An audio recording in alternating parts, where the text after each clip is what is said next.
All right. We're on Twitch. Yeah.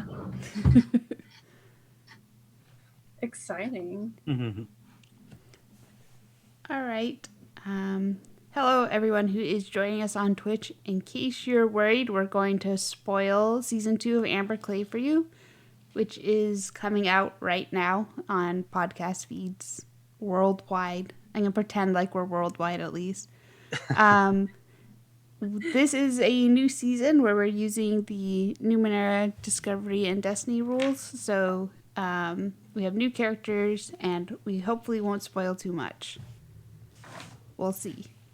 Anyway, I guess I should do the actual intro. Hello and welcome to the Amber Clave, Season 3. I'm your host and GM, Megan, and with me today I have some new and exciting characters by Acer. Hello, this is Acer, and I will be playing Rigel Sloan, a graceful, stealthy glaive who fights with a horde. Shauna. Hello, I'm going to be playing Rafaella Stell, an imaginative, nurturing nano who murders. And Landon. Hello, and I will be playing Garrett, who is a tough, meddlesome delve who explores yesterday. All right, so these are brand new characters, as you might have noticed.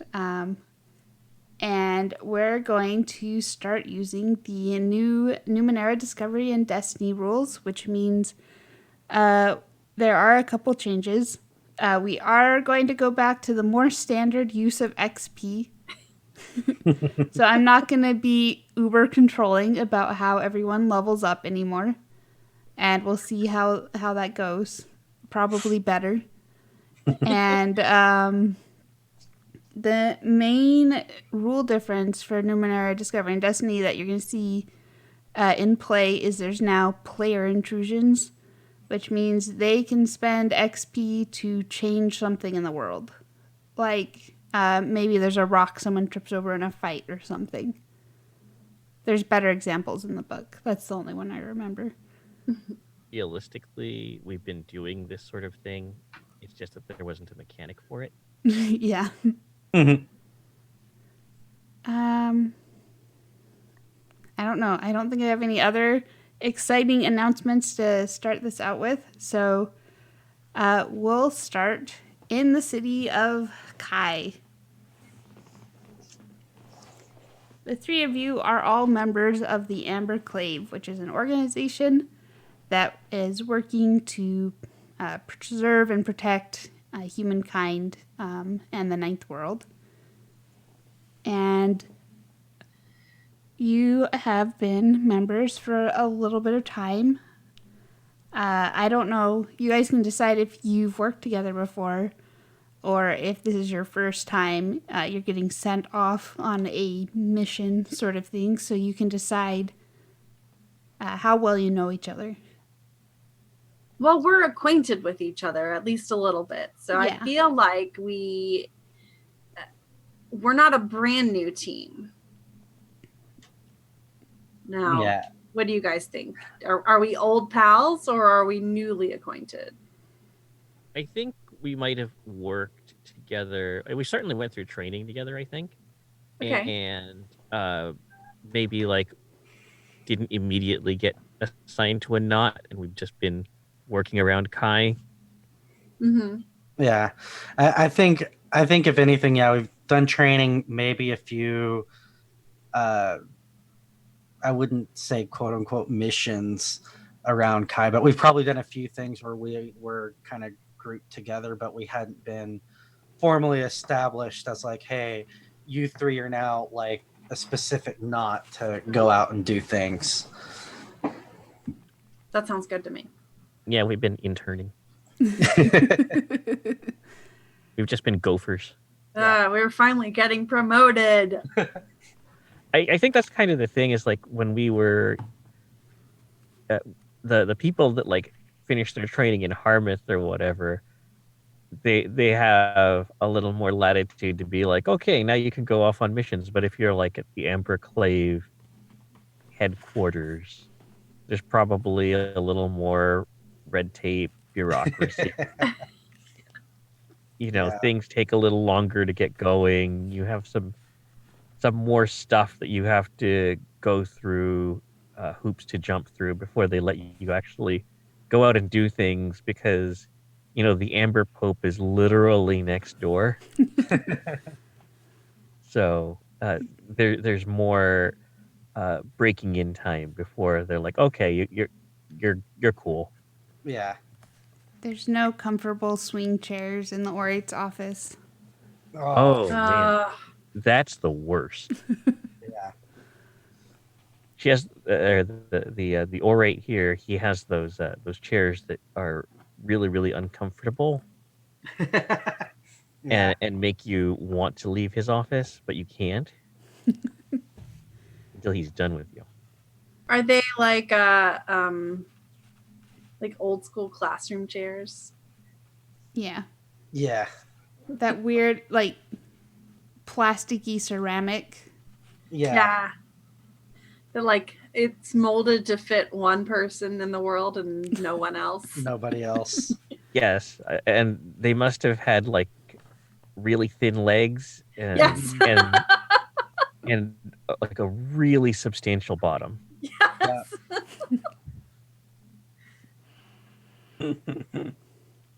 All right, so you are all sitting in these uncomfortable chairs as Orate Alpa looks at you. And who does he see looking back? What does Rigel look like? And maybe tell us a little bit about Rigel's background.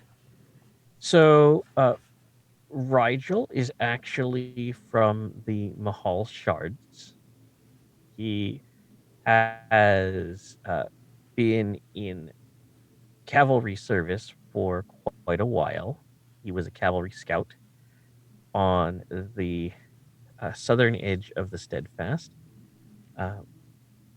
So he has been doing things like protecting caravans, fighting off bandits, and generally being uh, a, a military professional for quite a while.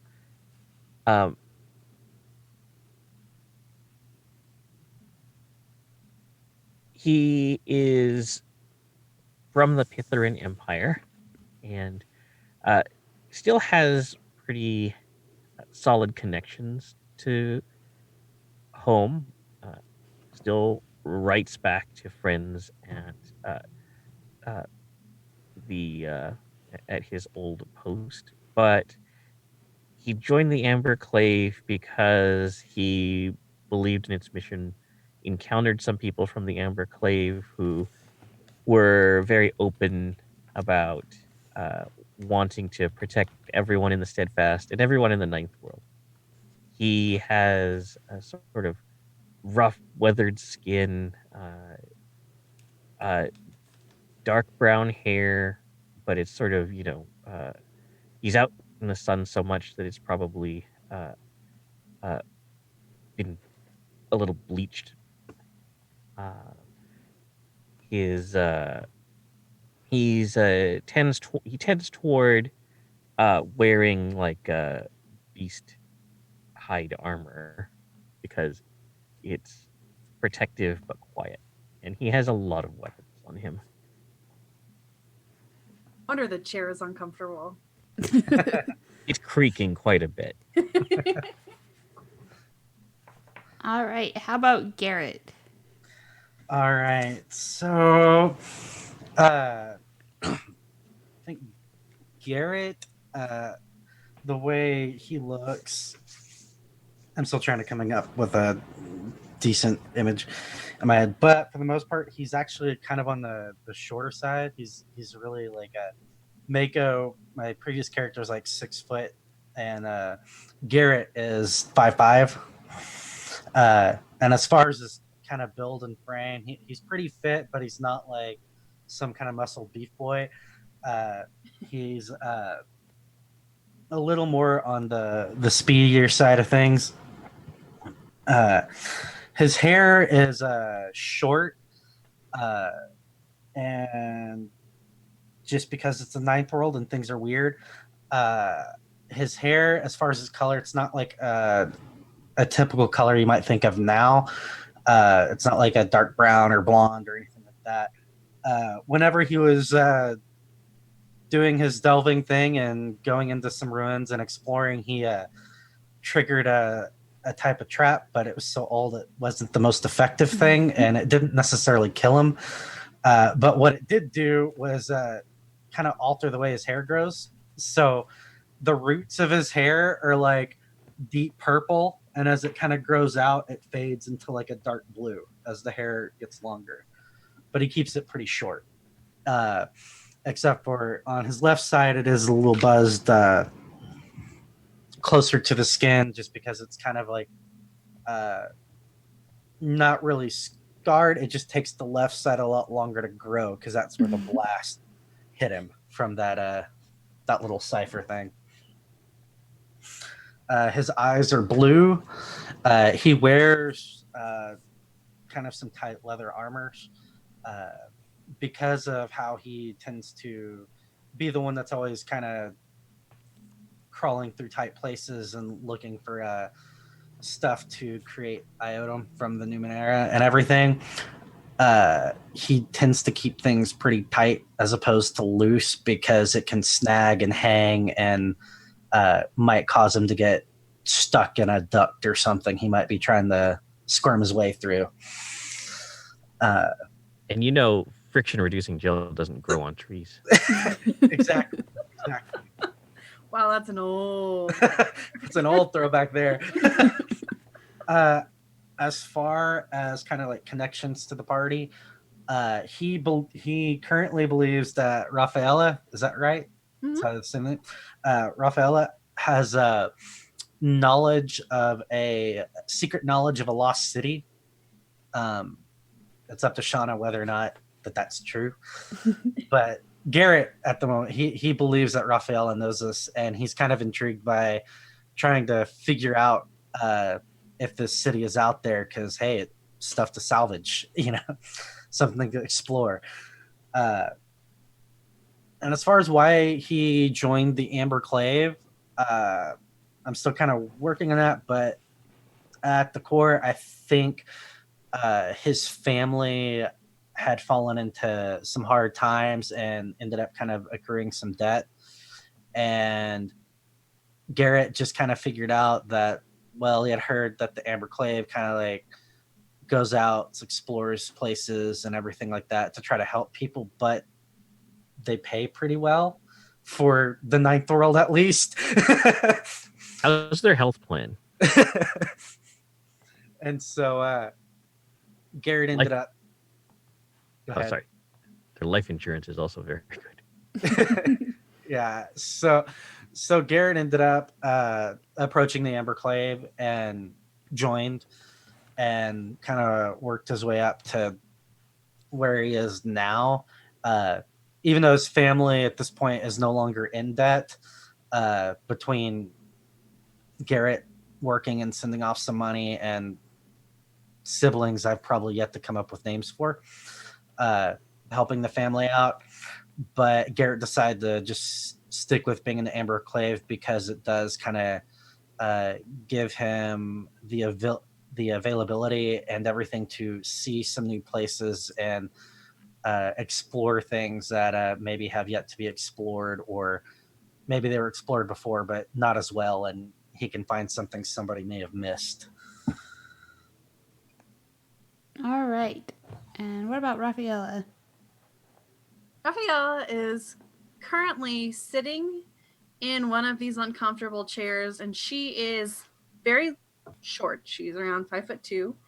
So she's got both of her feet kind of propped up in the chair with her so that her knees are like up at her face.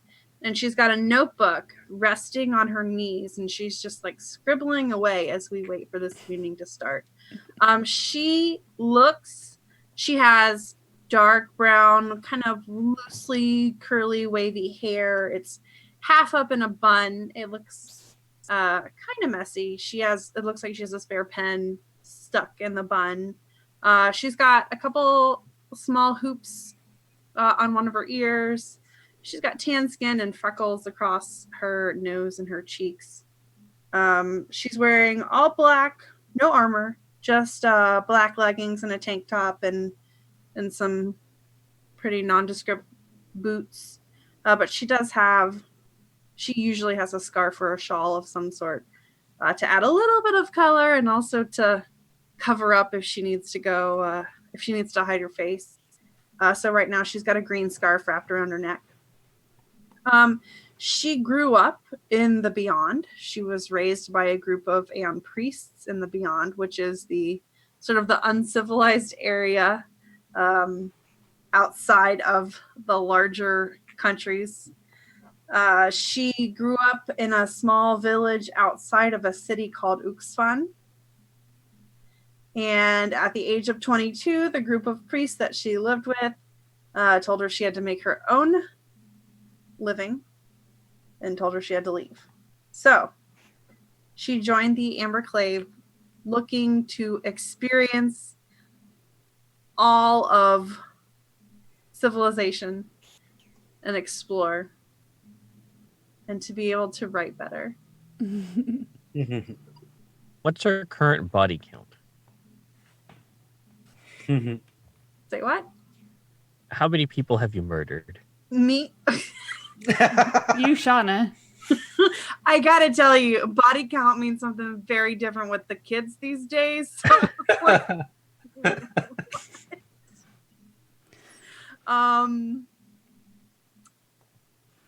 well, you heard her at one point brag about murdering someone.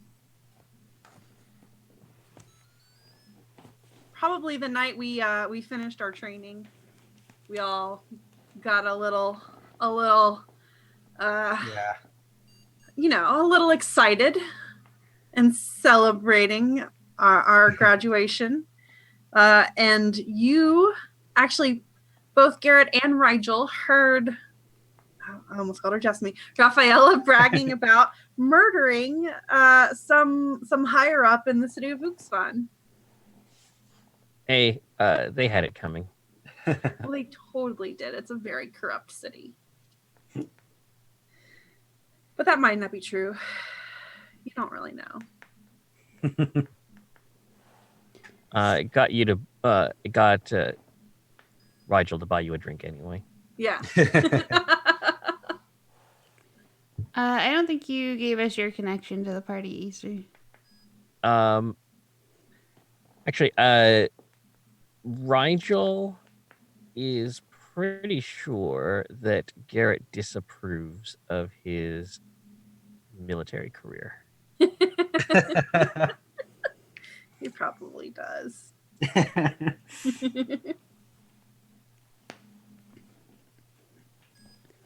All right.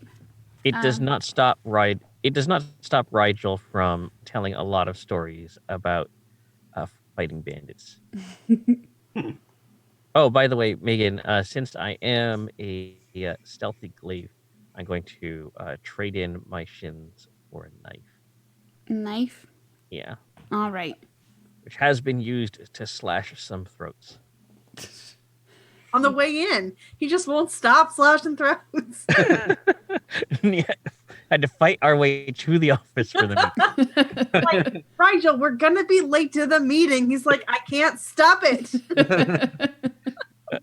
No, these would have been bandit throats. Oh, okay. I can't believe they made it all the way into the Amber Clave. No joke. All right. So you sit down across from Ore Alpa. He finally makes it in. Is he late or is he on time? He is like 9 minutes late. So he's like skirting that rule where if the teacher's late, you can leave class. Right. But just when you feel safe to leave, he's there. I'm making note of this. He's 9 minutes late. What? Okay. What was his name again? Alpa. Oh, Alright. is that a new one? No, it should be the same one. Okay. And we're Alpa is what I have it Oh, down. okay. Yeah. That's more familiar. His whole name. Sorry. Okay. I'm trusting my notes. We'll see how accurate they are.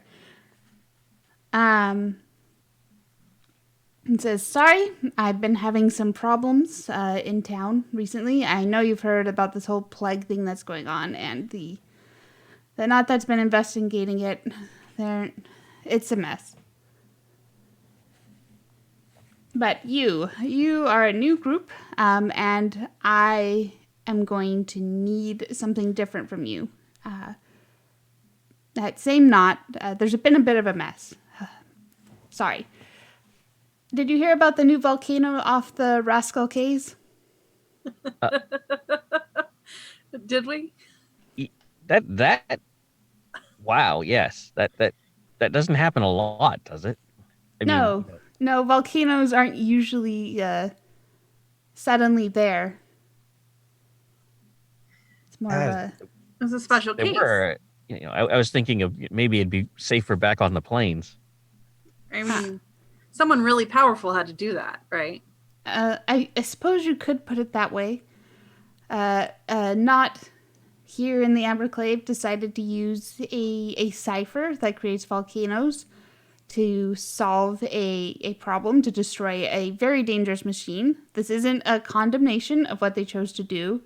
It's just that this new volcano, we feel like the Amber Clave has to take responsibility for it. Fair enough. We're going to take that responsibility by sending you out there with some other members of the Clave to make sure that the community... Well, there's a community forming there. I should back up. They built this volcano on top of the nullified harbor, which is why we're now just going to call it the harbor, because there's a harbor there now. No longer nullified, no longer underwater. But all the things that were trapped in the nullified harbor, there was a lot of ships down there. They're all coming up in the volcano. It's burying them on the island under the... Well, it's not even really rock that it's doing. It's glass. Again, there was a whole thing. But people are starting to take notice and trying to claim the island to get all that they can out of it for their own. And we want to make sure that we're not causing problems in this area of the world. That would be bad. Yes. So we're going along with to sort of secure this community and protect them and make sure nobody is up to anything untoward. Is that right? Yes. Do you think that the knot that did this, do you think they're going to be there? I don't think they're going to be there anytime soon. They might come back. One of them has a connection nearby in the Lost City that he's very close to. Does the community there have a government now? No. Well, there is systems of government on the different islands in the Rascal Caves. There is one man who's trying to conquer the whole area. You might want to keep an eye out for him. The people who are living there now should be able to tell you more. All right, but they haven't established a council or anything. No. So we'll be responsible for helping that along as well. Yes. All right. So as far as such things go, does anyone else recognize the Amber Clave's claim, or are we going to be having to sort that out too? I'm not sure. Rigel's really excited to do so. I'm not sure anyone really has a claim that they can make. I guess technically we did create this landmass, so we could claim it. We weren't really thinking about going in that direction, but if you think it's best, and you can convince the orate I'm sending with you, then making a claim might be the best way to do it. Yes, I am sending someone to be in charge of the clade you'll be establishing because I assume you'll be busy. And administrative tasks don't seem to be any of your strong suit. I don't know what's in that notebook. I gesture over. It's not administrative. I close it quickly. Garrett's just kind of like bright-eyed, not really saying a whole lot because he's just thinking of all the potential things that used to be on the bottom of the ocean now up easy to explore on the surface. They're so much easier to volcano. loot now. Yeah. All right, so I'm going to go requisition some flags before we leave. Flags? Yes. Okay.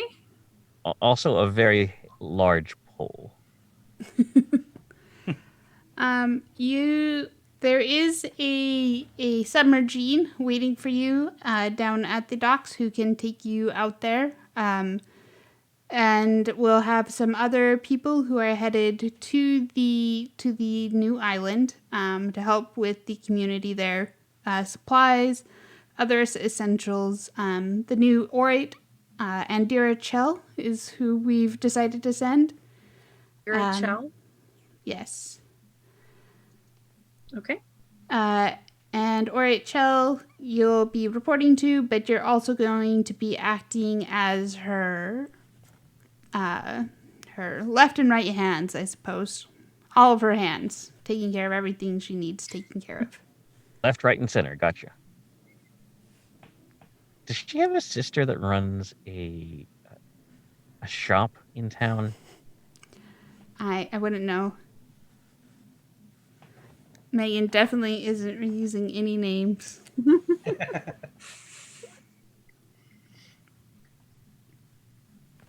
Here, she took a safer from me.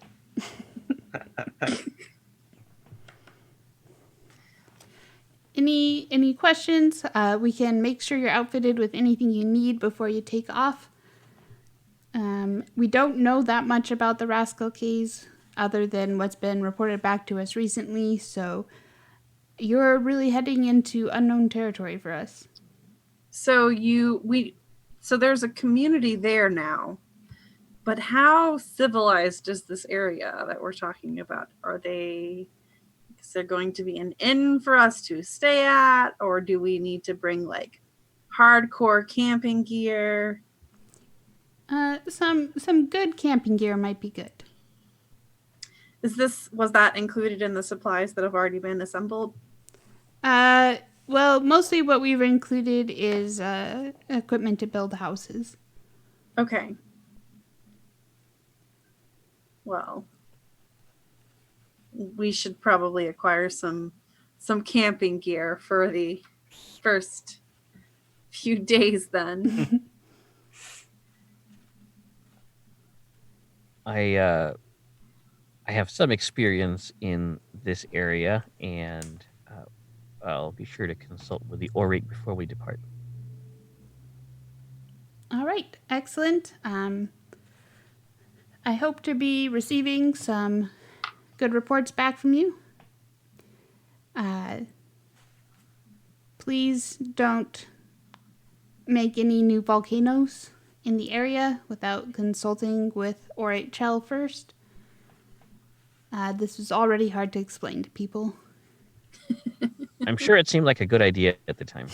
I'm sure they have their reasons. And as we walk away, the orate hears. So here's what we need. We need some shovels, a lot of sharp stakes, and maybe some excrement. All right, you get that. You go get that.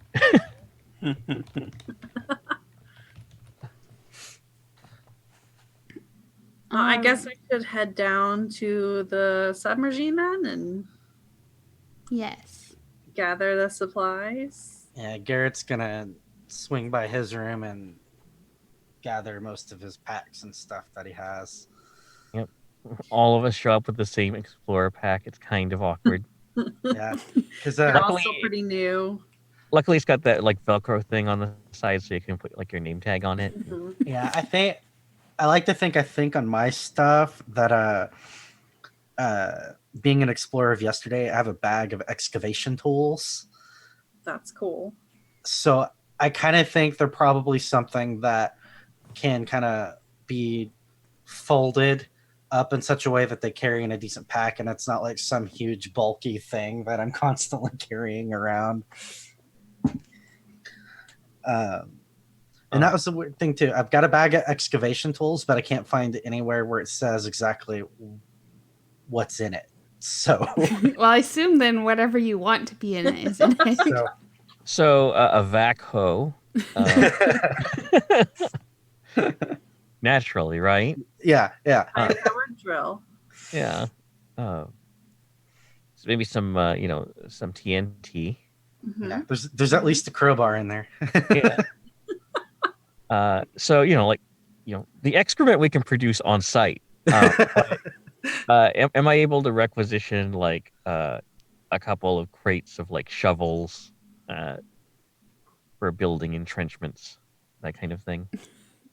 Yes, you can get shovels. Yeah, and I guess I don't know.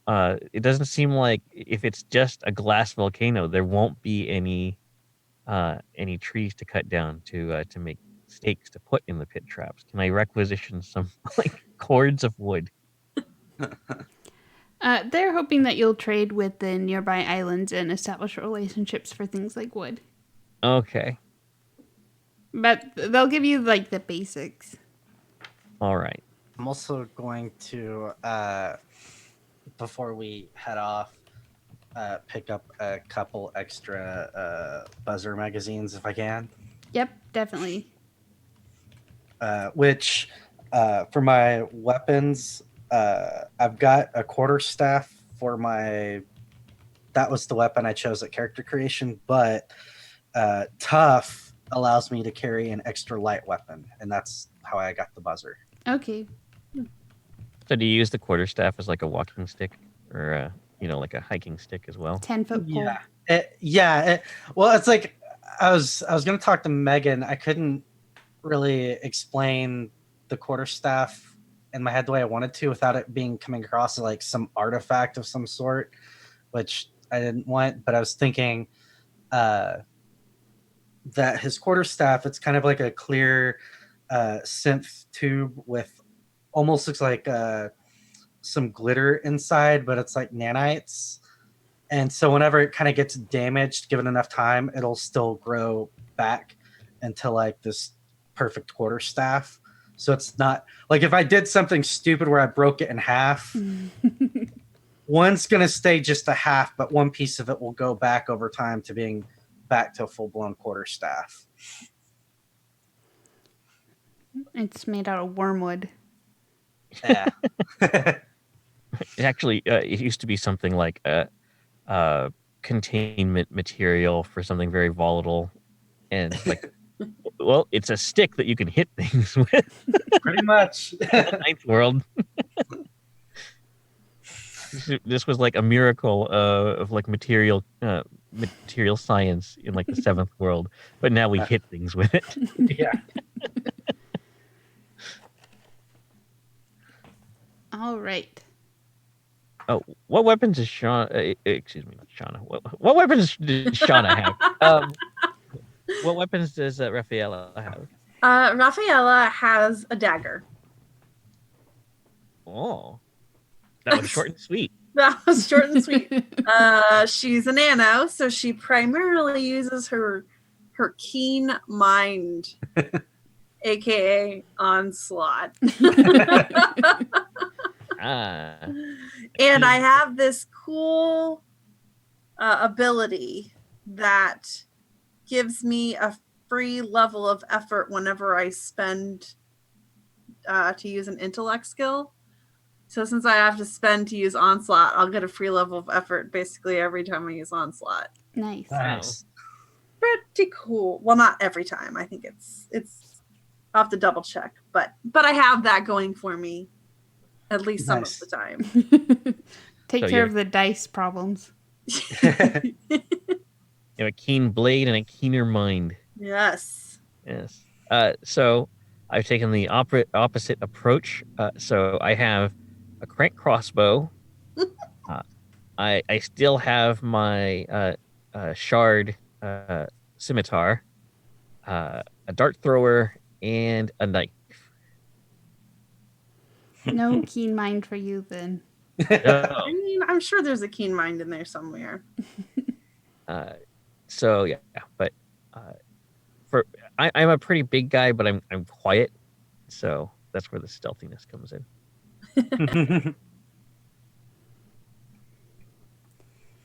All right. So as you acquire everything that you want to take with you to your new home, you make it down to the docks. The docks aren't quite as busy as they usually are due to this plague that seems to be coming to an end in the area.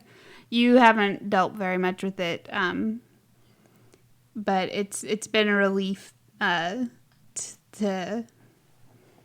see things get better down here. But you do see a amber colored submergine waiting.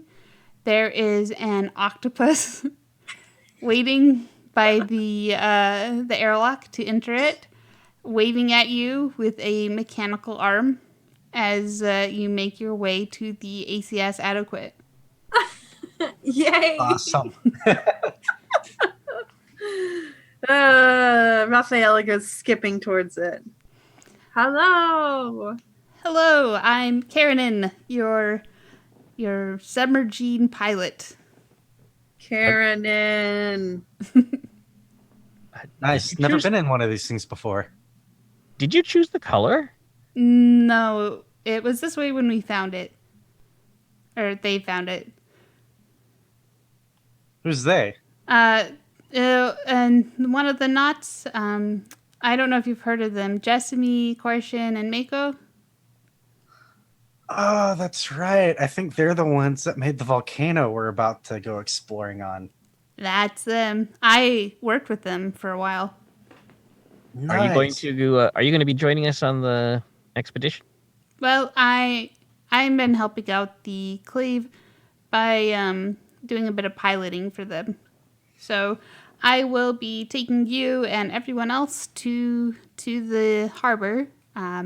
It's a little bit cramped in here. I have to say there's a lot of supplies, so it's probably not going to be as comfortable as the adequate usually is, but it'll be adequate.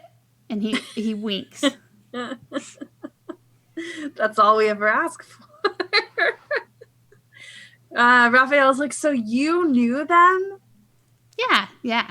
Worked with them? She's gonna sit like right beside him and ask questions all about the knot.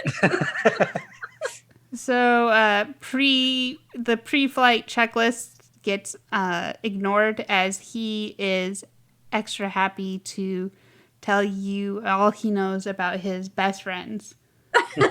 Oh, perfect. She's scribbling in her notebook furiously.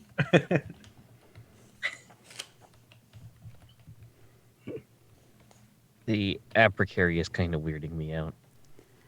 That's okay. It's gonna go stay at the Clade while you guys are on the strip. Okay. So they're herding it away. Well, are we ready? I think so. I think we are. To the volcano!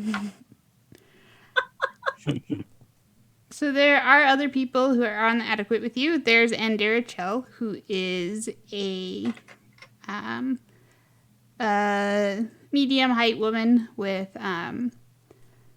we'll go with green hair.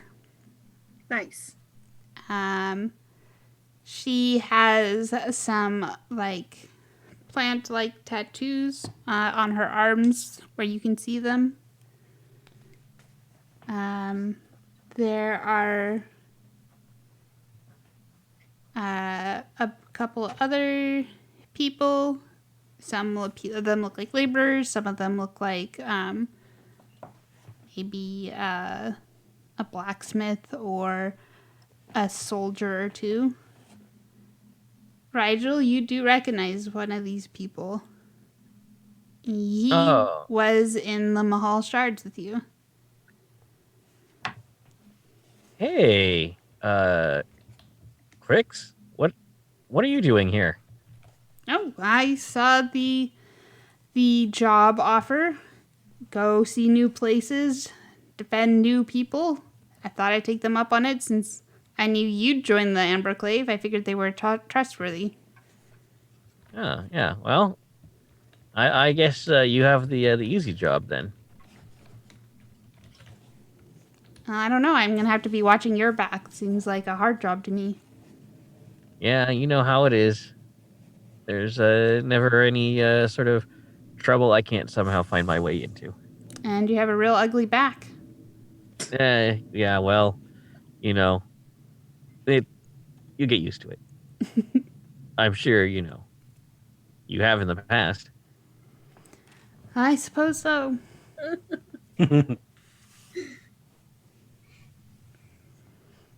All right. So, you set forth onto the sea. You're not going to go underwater because you travel a bit faster on top of the water. Karen did want to show off, but he has his orders he has to follow. Don't we all, Karen? Wow, without the bad influence of the knot around, he's turning out to be downright respectable. It's a real straight edge. I'm sure another knot will come along and corrupt him. I don't know who it will be, but out there somewhere. I don't know who you might be talking about.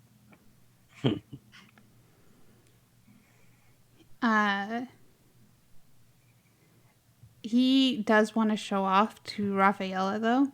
So he is going to make a detour and stop at the Lost City for a night. Because you guys, you're so cramped on the ship, you need somewhere nice to stay. We absolutely do. Karen, you're so right. And drop some stuff off here and pick up some new stuff. Oh, what are we picking up here? Fish.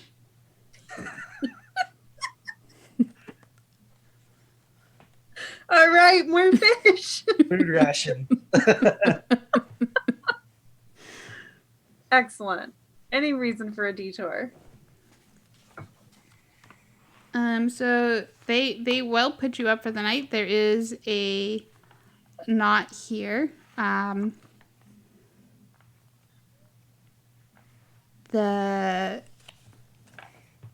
have been having some trouble establishing trust with the people in the Lost City, because the people in the Lost City really just wants Mako and company to be here. But things are going okay.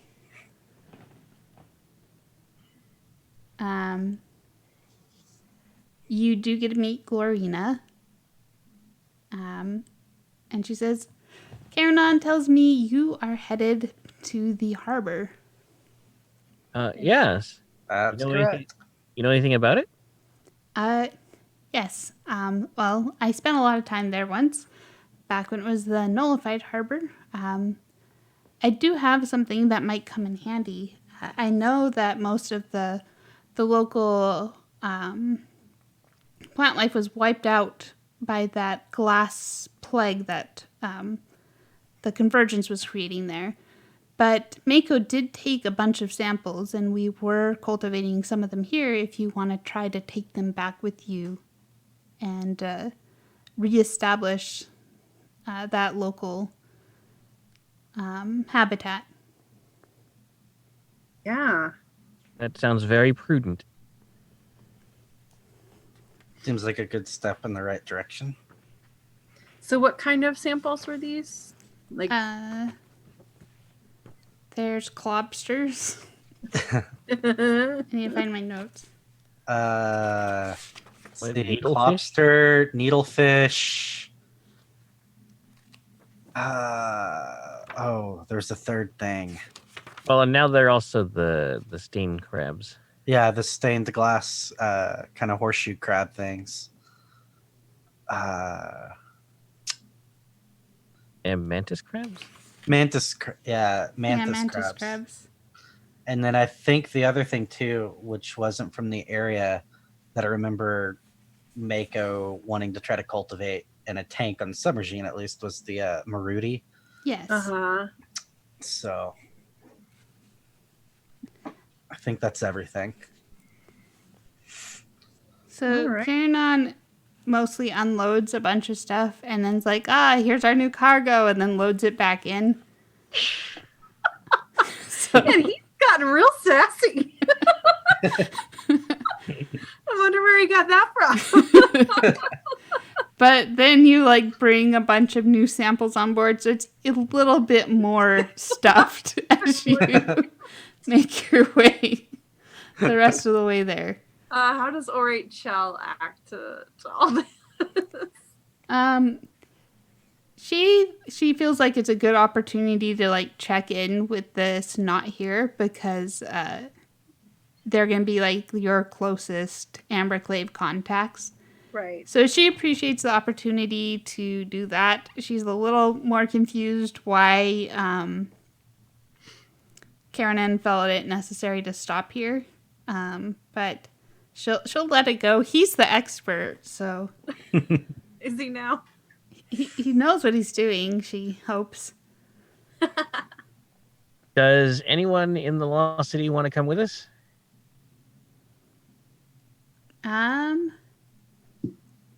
Why don't you give me a roll to see if you can find anyone or convince anyone? All right. I will look for suckers. I mean, volunteers.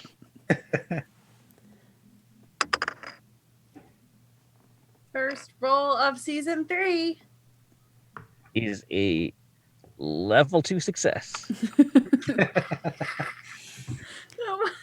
Well, He's No not a failure. surprise. consistency. So And that's with me applying my deception. Mhm. It'll be great, is what I say. I'm pretty sure it won't be. He's like holding all of his weapons, like, we're going to settle a peaceful establishment. so people start avoiding you at the local tavern. They like see you moving towards them, and they like close ranks. I'm used to this. Your buddy slaps you on the back and says, maybe you should just give it a rest for the night. Maybe I need a shower. That's probably it. There's a whole ocean out there if you want to just step outside the airlock. I don't think that's a good idea. You know how to you know, swim, I- right? I'm kind of a I was land bound, but I don't know much about the ocean. But I'm pretty sure you don't want to like go into it from down here. Well, I'm sure you can find another way to get a shower.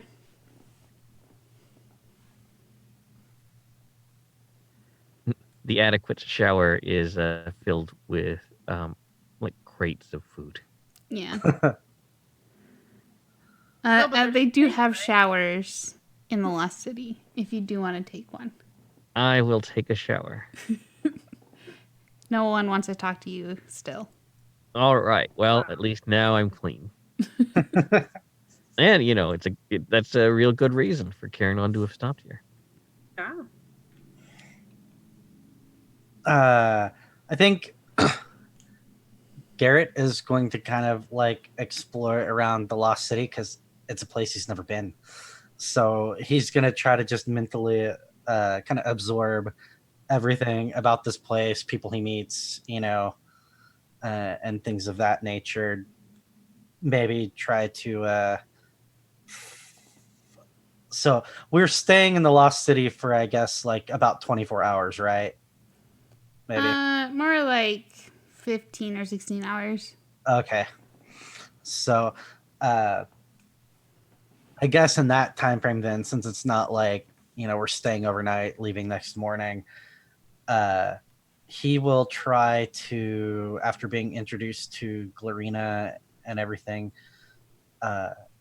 he will kind of go straight, I think, to where the food market or something might be in this area, and just try to people watch, and kind of, like I said, just absorb everything. And then later on, before embarking back out, he will totally take a shower as well, because, at least in his mind, not everybody, up on the ninth world in the land, other than us few here, are going to be able to say, hey, they took a shower in the Lost City. Ooh, that's so true. So most of the people here seem to be like half one creature and half another. No one's treating it as odd, though. Like, Glorina was half human and half octopus. And then the other interesting thing is the Lost City seems to be built out of sunken ships. So, like, there's a bunch of ships and submarines all glued together with this cave network. So that's how they seem to be adding on to it as well. I make some notes about this in my notebook, of course, but having heard that a lot of ships have been pushed up to the surface at the harbor, Rafaella makes some notes that maybe we could use something similar on the harbor. Or, in case real estate here is really hot, maybe we can take some of those ships Or that. and repurpose them and make a profit. Because, I understand the Amber Clave likes its likes its bottom line. yeah. You'll have to get that cleared with ORHL. And anyone hearing this in the stream will have to figure out what we're talking about from season 2.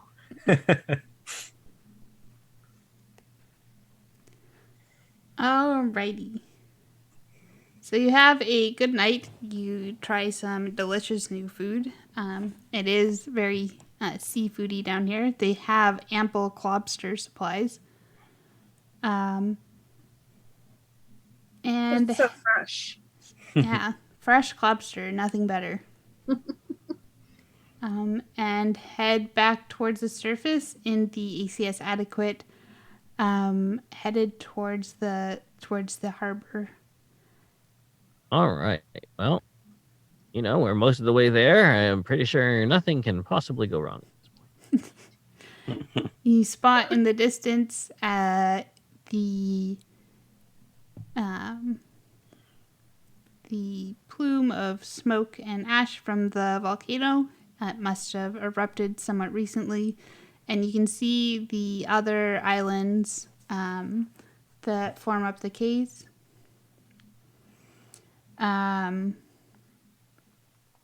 Okay, so they're just a few miles away from each other? Yeah. The Rascal Keys sort of look like almost like a swirl of islands that have in the center the sunken waterfall. But you guys don't know much about that unless you're going to start investigating here. But they're definitely very separate and have their own culture. Actually, Glorina is going to give you some strange-looking currency. She tells you that they're arrows.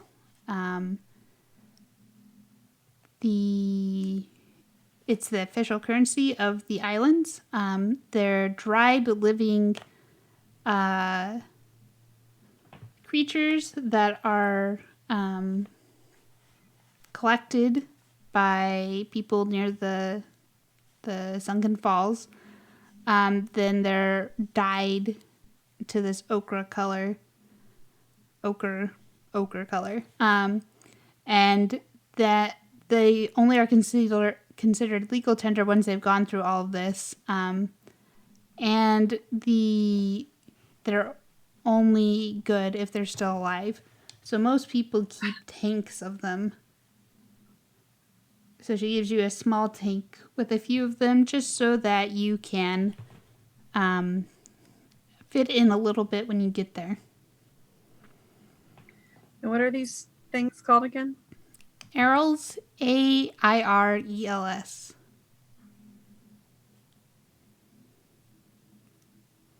So is it the Red Fleet that uses Abidas? No, that's more just undersea. Okay. Man, we all need to go to... We need a common currency. You can work on establishing the euro.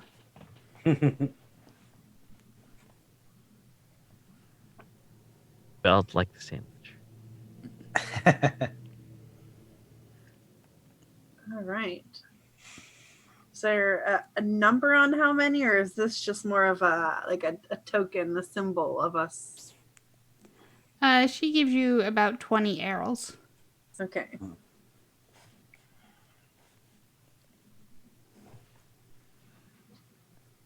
Alrighty. I don't know how we'll spend these, but thank you, Glorina. You are very welcome. Consider it a down payment on our first ship. But as you start moving towards your new home, you see speeding towards you on what looks like almost very shallow bowls of glassy type substance. Several little ships with people on them. They seem to have hostile intentions as they are waving weapons about. Oh no. And that's where I'm going to end our first episode with only one roll that Wow. failed. Wow. So This is we're at a this is 0% us. Yep. success rate. We are very on brand. Wow. Okay, I'm excited to explore this Mhm. volcano. For those of you in chat on this, we aren't going to stop recording now. We're just going to end this session and then start a new one. So don't worry. We're still here. All right. But I'm going to give you each 1 XP for getting yourself started and established. You each started with 1 XP. I never made that clear. Okay. So you're all at 2 XP now since no one spent any as far as I know. You're right. All right. Uh-huh. And this has been Megan, your GM. You can find me on Twitter at Curium247, or you can find the podcast at Amber Clave or at theamberclave.com. With me today, I've had Shauna, I've been playing Rafaella Stell, an imaginative, nurturing nano who murders, and you can find me on Twitter at CallMeShauna. Landon, Yep. And I've been playing Garrett, who is a tough, meddlesome delve who explores yesterday. You can find me on Twitter at solemn_Lyrian. and Easer. And I've been playing Rigel Sloan, the graceful, stealthy glaive who fights with a horde. You can find me on Twitter at Acer_Tolentino. Thank you so much for listening, and we will see you again next time. Until then, yay to see. Yay to see. All right. All right.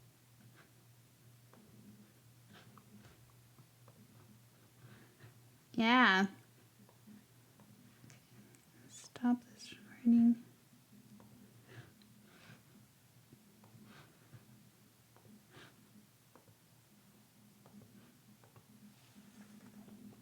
All right.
Yay! Is anyone still there? Yay!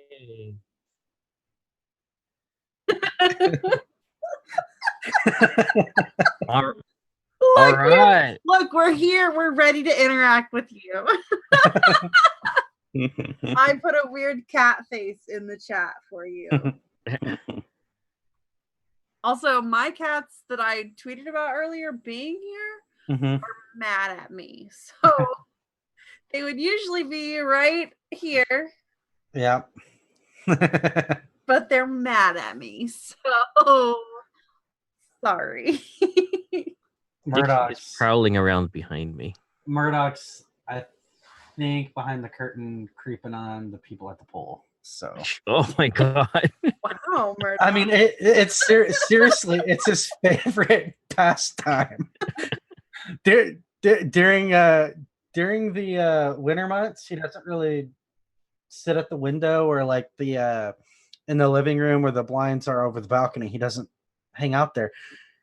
Once summer hits and people are at the pool, he's gonna be at this little window ledge, just spying on them, or at the patio window looking out at them.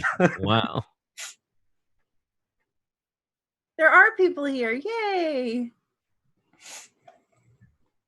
All right, I got to turn the chat off now, though, because I will get distracted. All right, back in the game.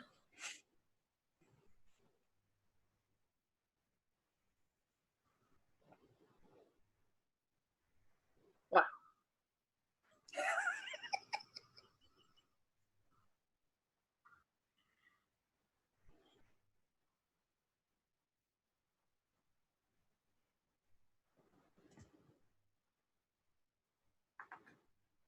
Hey, I will be playing Garrett, who is a tough, meddlesome delve who explores yesterday.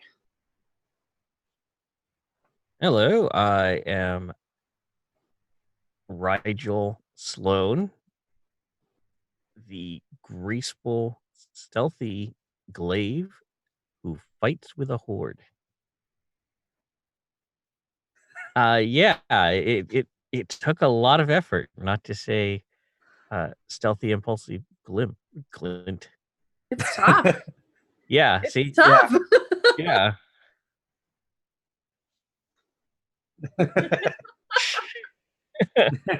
Are you sure about that?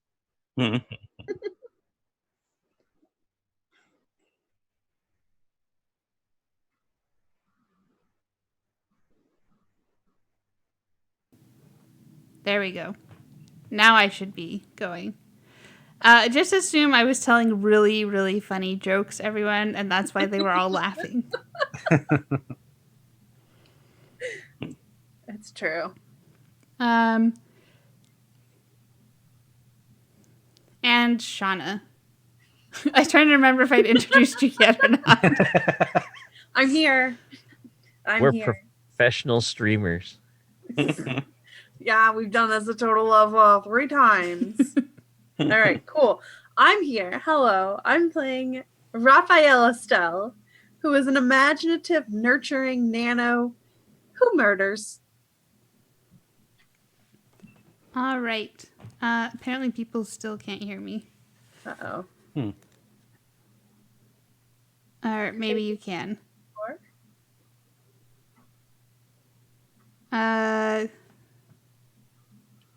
Apparently people... Nope. Okay. It's working on my phone.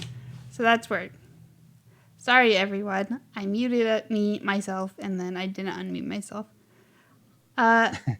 So, last time on the Amber Clave, a new knot was brought together by the Orate in Kai to head to this newly formed volcano near the Rascal Caves that is a treasure trove of ancient history and secrets and probably Numenera. And so they want you to be able to help build a community here on the new volcano. to protect what's there, to make sure things don't fall into the wrong hands, and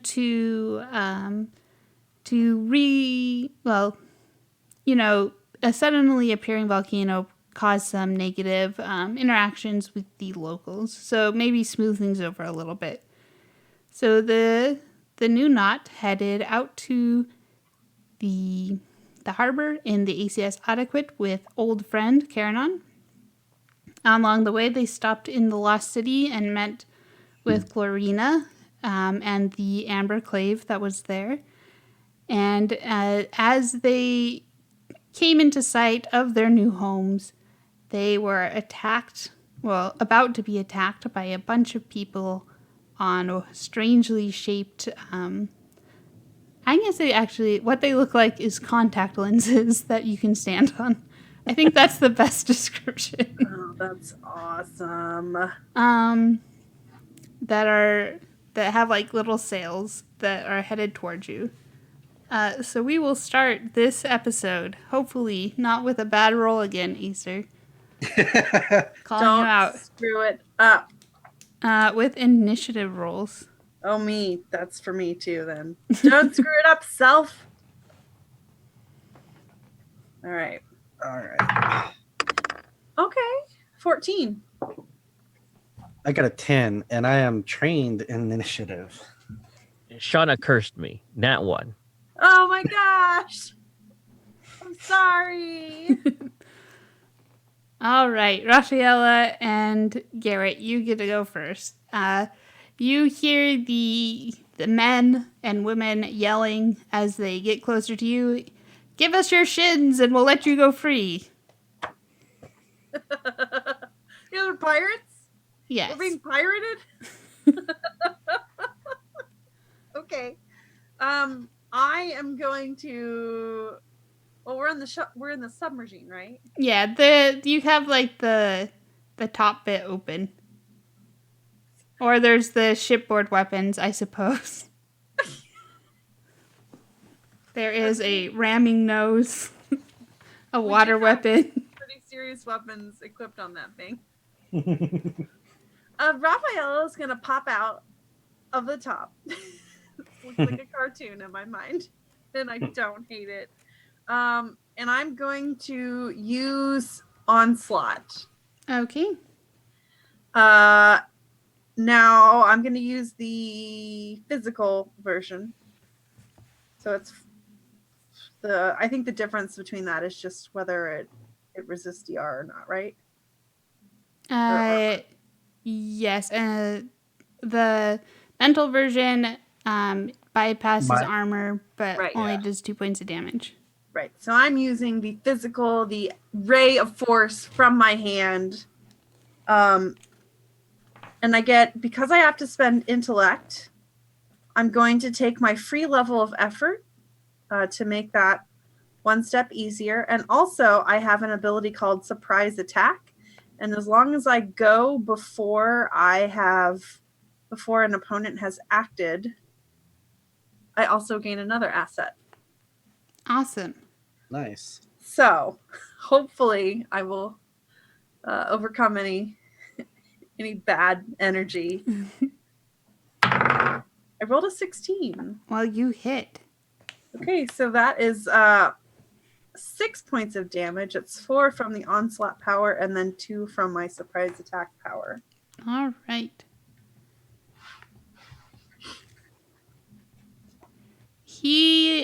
What does your onslaught look like? It is a blast of what looks like a green laser energy. Nice. Yeah. So you knock one of them off of their strange ship. He goes tumbling back into the water, and the other person on the little boat is a little off balance. Mm. What are you going to do, Garrett? I was looking at my ciphers. I thought I could use one, but I can't. So, because I would have to be within the thing. So that's not going to work the way I wanted. So I think I am just going to pull out my buzzer, and the one that Jessame hit that was knocked in the water. Jessica's not here. Oh, sorry. Yeah. There, I finally messed up too.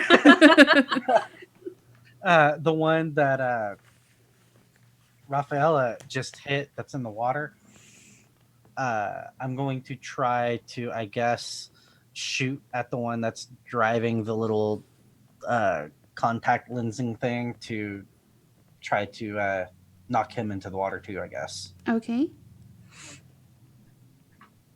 All right.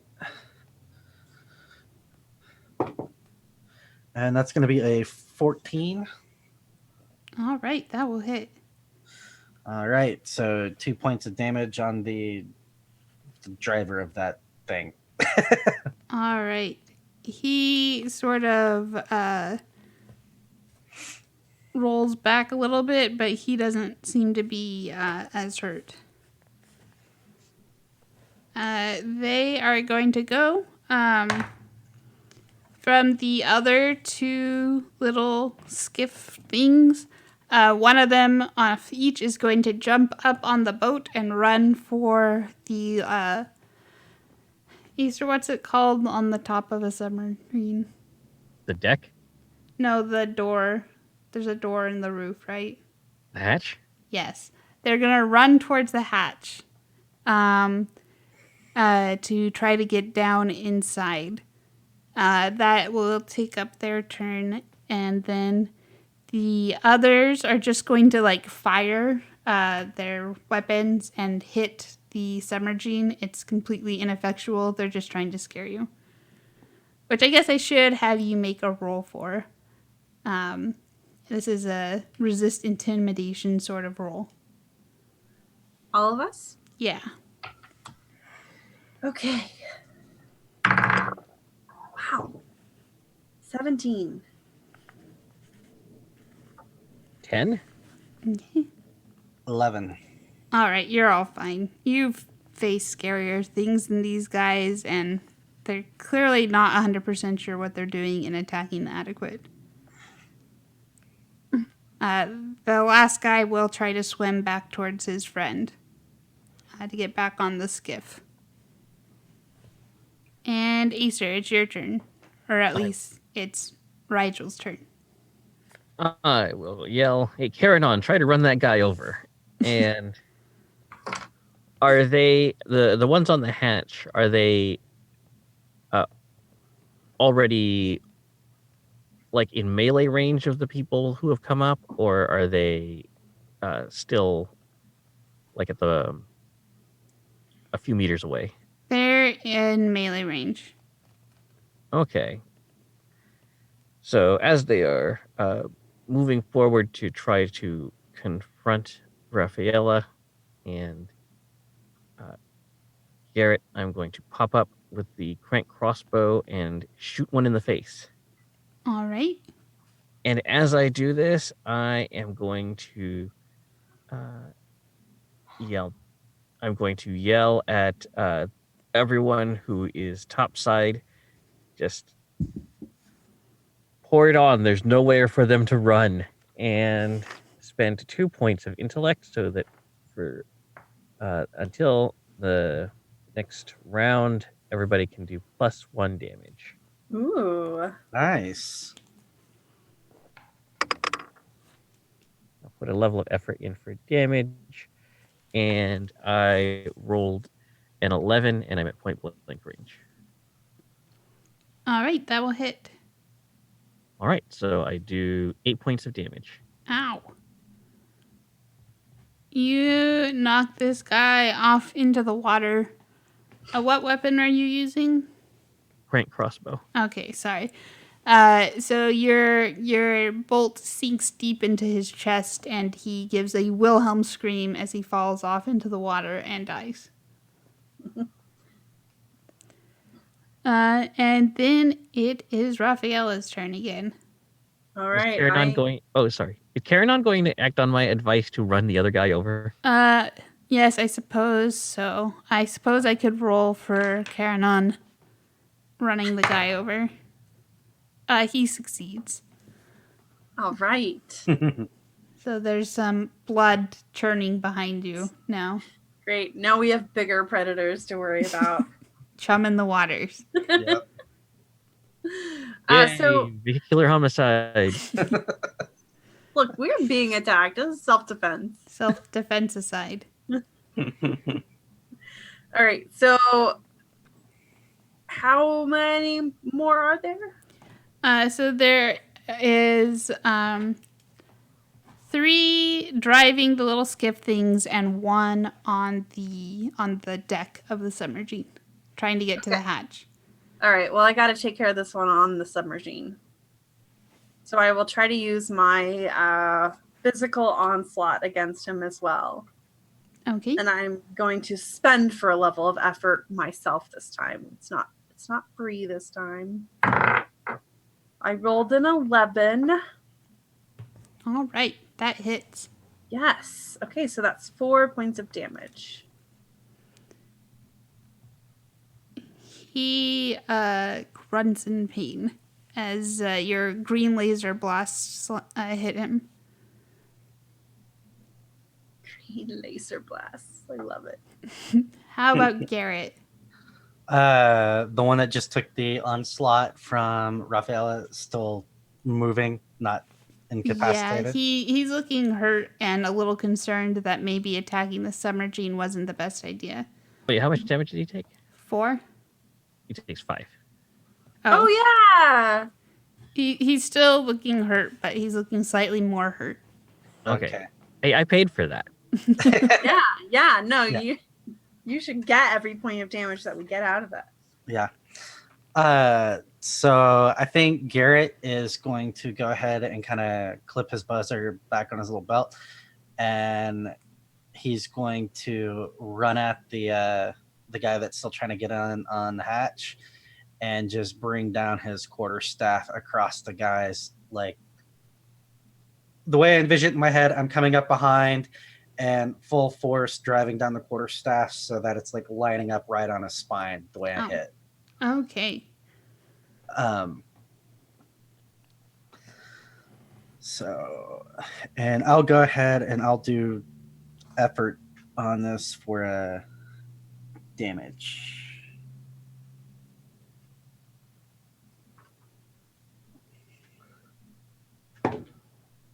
And that's going to be a 14. All right, that hits. All right, so that's going to end up being 4 plus 1 from Azer and the 3 from efforts.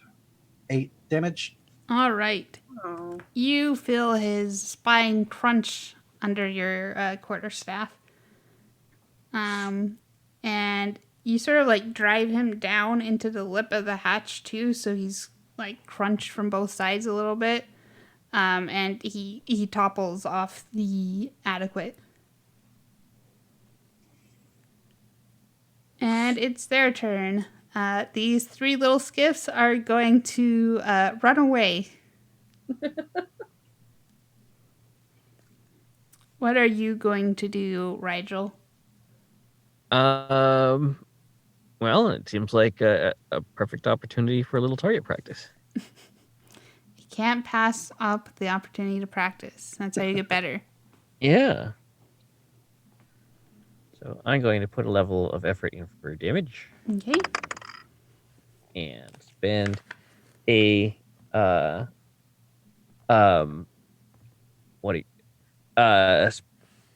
use the teamwork ability again and say, if we take them out now, we won't have to worry about them later. And I rolled a 14. Okay. So that's 8 points of damage again. Wow. Nice. All right. I gotta step up my damage. Y'all are. You take out one of the guys. He collapses in a pool of blood collecting at the bottom of his little skiff. Does the skiff keep going or does it coast to a stop? It coasts to a stop. Salvage.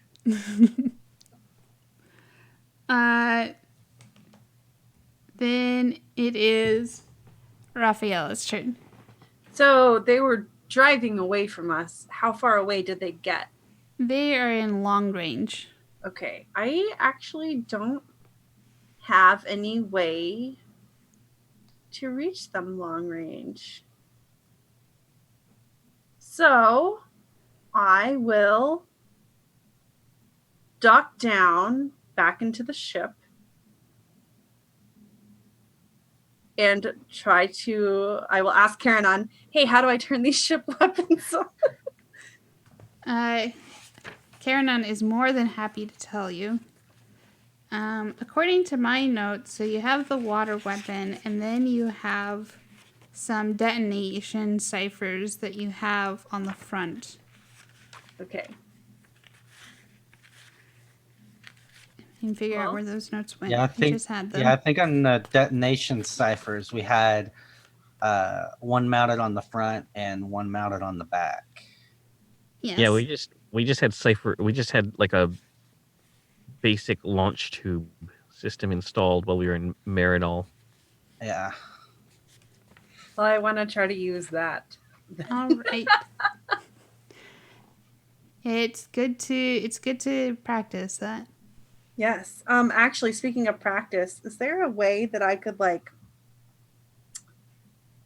don't know if this is a thing, but can I take a round to try to get comfortable with it and aim and then have an asset next round, or is that? Yeah, you can do that. Okay. I don't know if there's a setup thing or something like that.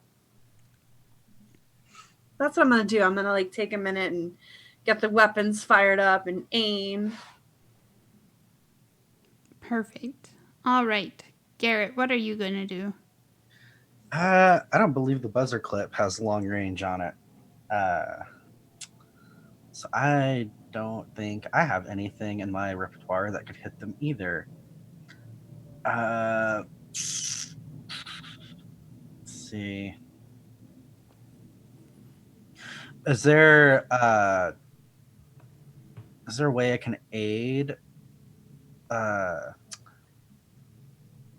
Rafaella and the kind of adjusting of this detonation cipher launcher to assist her roll or give her an asset on the roll to attack them later? If you guys want to work together instead of waiting until next turn to fire, you could fire now. Okay. Okay. And get that asset. Then that's what I'll do. I'll assist her in getting an arc just right to potentially hit them. Roll it. So, would you say this could be either perception or, I don't know, maybe navigation? I think we always rolled it as a straight attack skill. Just straight? Yeah.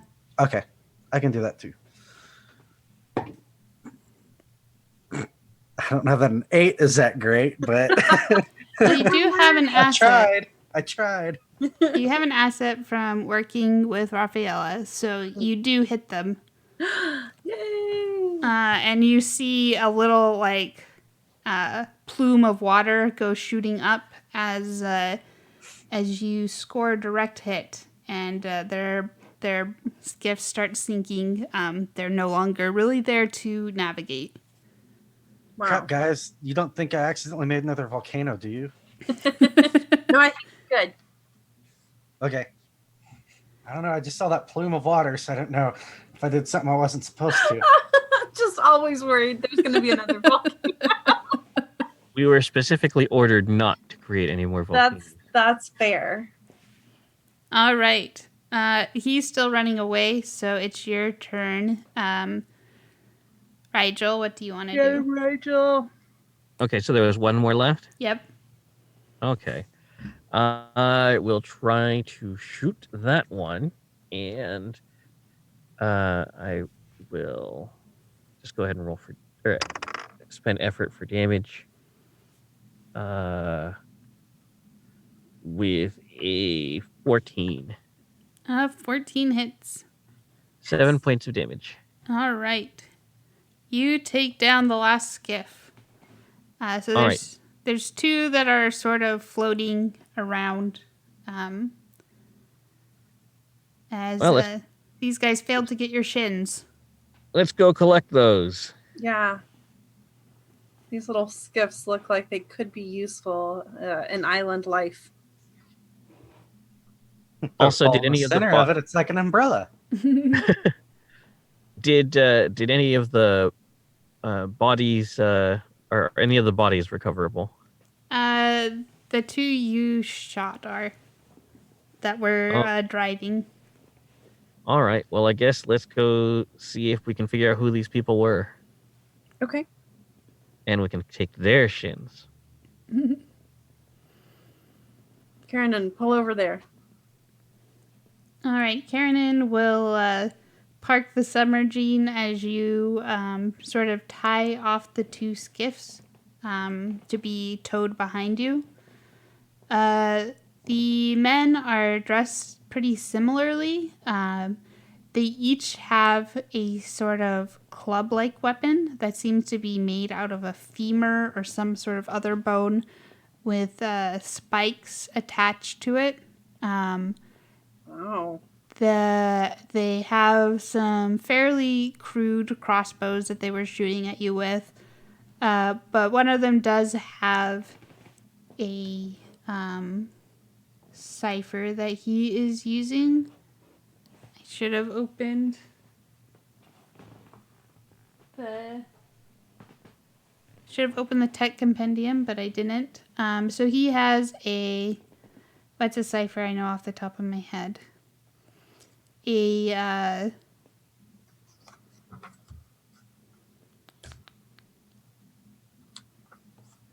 None of them, apparently. All I can think of is friction reducing gel. That's the only one I can think of, too. He has a cipher that gives 4 points back to a might pool. Oh. And a cat. And a Yep. cat. You got to keep them close. Mm-hmm. All right, Might. I look at Rigel. I'm okay.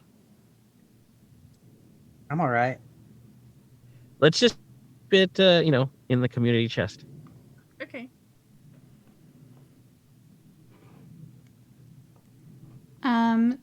But they have shins on them. They have about 20 shins between the two of them. It looks like, well, maybe it's not really on their person as much as it is in like a pouch in their little skiff. That was the gas money. And they have some like dried fish and water. It looks like they sort of hide out here and attack people who are headed towards the caves. So they don't have any like tattoos or distinguishing marks or patches on their clothing, anything like that? Nope. All right. Well, burial at sea. Good enough to me.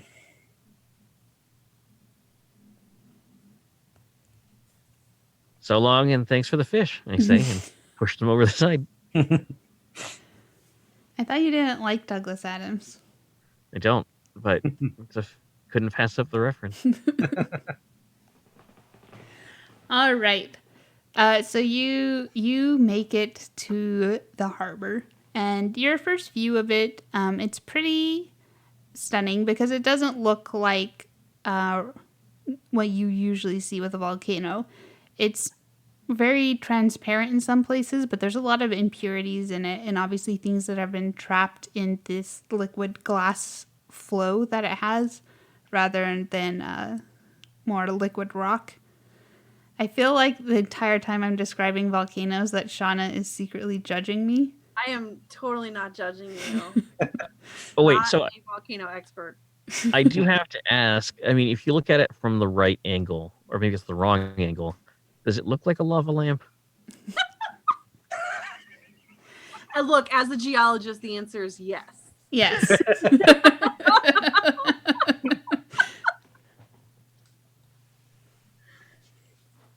by the way, I started a party loot list. Okay, good. It's Nice. good that we have one of those. Yeah, I felt so overwhelmed with ciphers and things by the end of our second season that I have committed to taking better notes and better track of ciphers and things. So After 5 years. I think I'm guilty of that too, because I take pretty good ones, but inevitably I'd write down a name of some cipher or something, but I would not know where in the hell no, or what it did and couldn't track down where it was from. yeah, I'm gonna beg for page numbers every time Megan gives out ciphers. Or there was like, like we do this thing where I'd write down a cipher and then I'd look at my character sheet later and go, wait, did this file save correctly? Did we use this cipher already? And so I would strike through a bunch of them because I didn't know if we'd used them already. Yeah. So we had several that I think we either never used or we maybe used more than we Yeah, there were a couple that we might have used repeatedly. Well, I tried my best on the message cipher one to annotate how many times I'd used it, but I'm willing to bet I used that pair cipher ball with the message cipher at least 2 times more than I should have. It was always good and fun though, so it works Yeah. out. That's fair. Okay, so we have a 4-point might pool refresh and 20 shins. Yep. And 20 aerials. And 20 arrows. Yeah. Not Ariel, that's someone different. And we have 2 new skiffs. Yes. No, they're gently used. You got the 2 bloodstains out. gently used contact lens shaped skiffs. All right, got it. So you see a small little town set up. It's mostly composed of like lean-tos. Like you guessed, there's not a lot of plant life on this glass volcano, so you don't see any. It looks like everything that they've built with has been scavenged.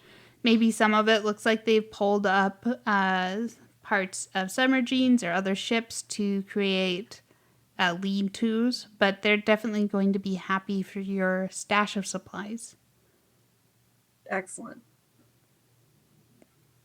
So I guess we pull up and we start unloading. And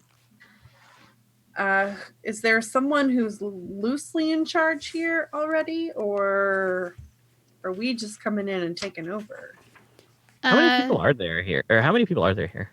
There's about 100 people here.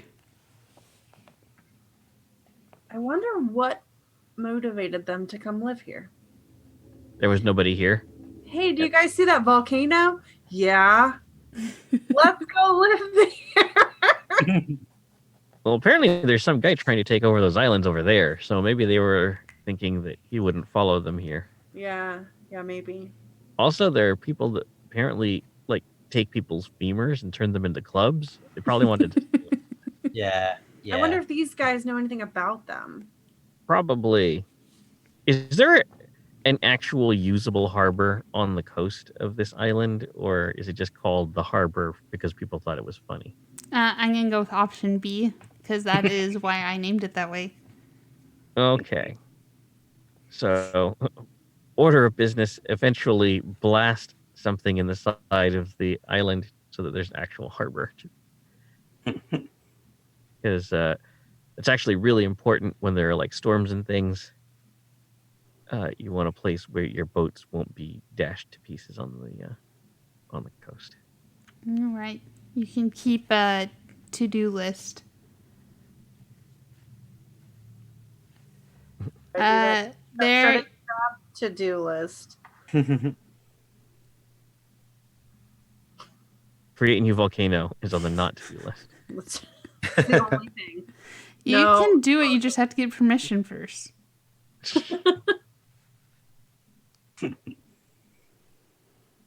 And find a volcano cipher.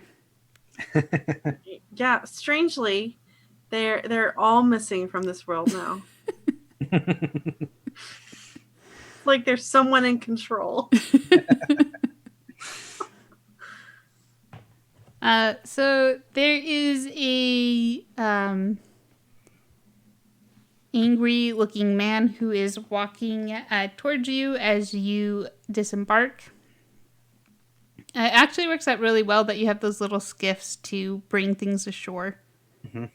Since there isn't actually a harbor. Since there's not actually a harbor at the harbor. You said this man looks angry? Well, angry / grumpy.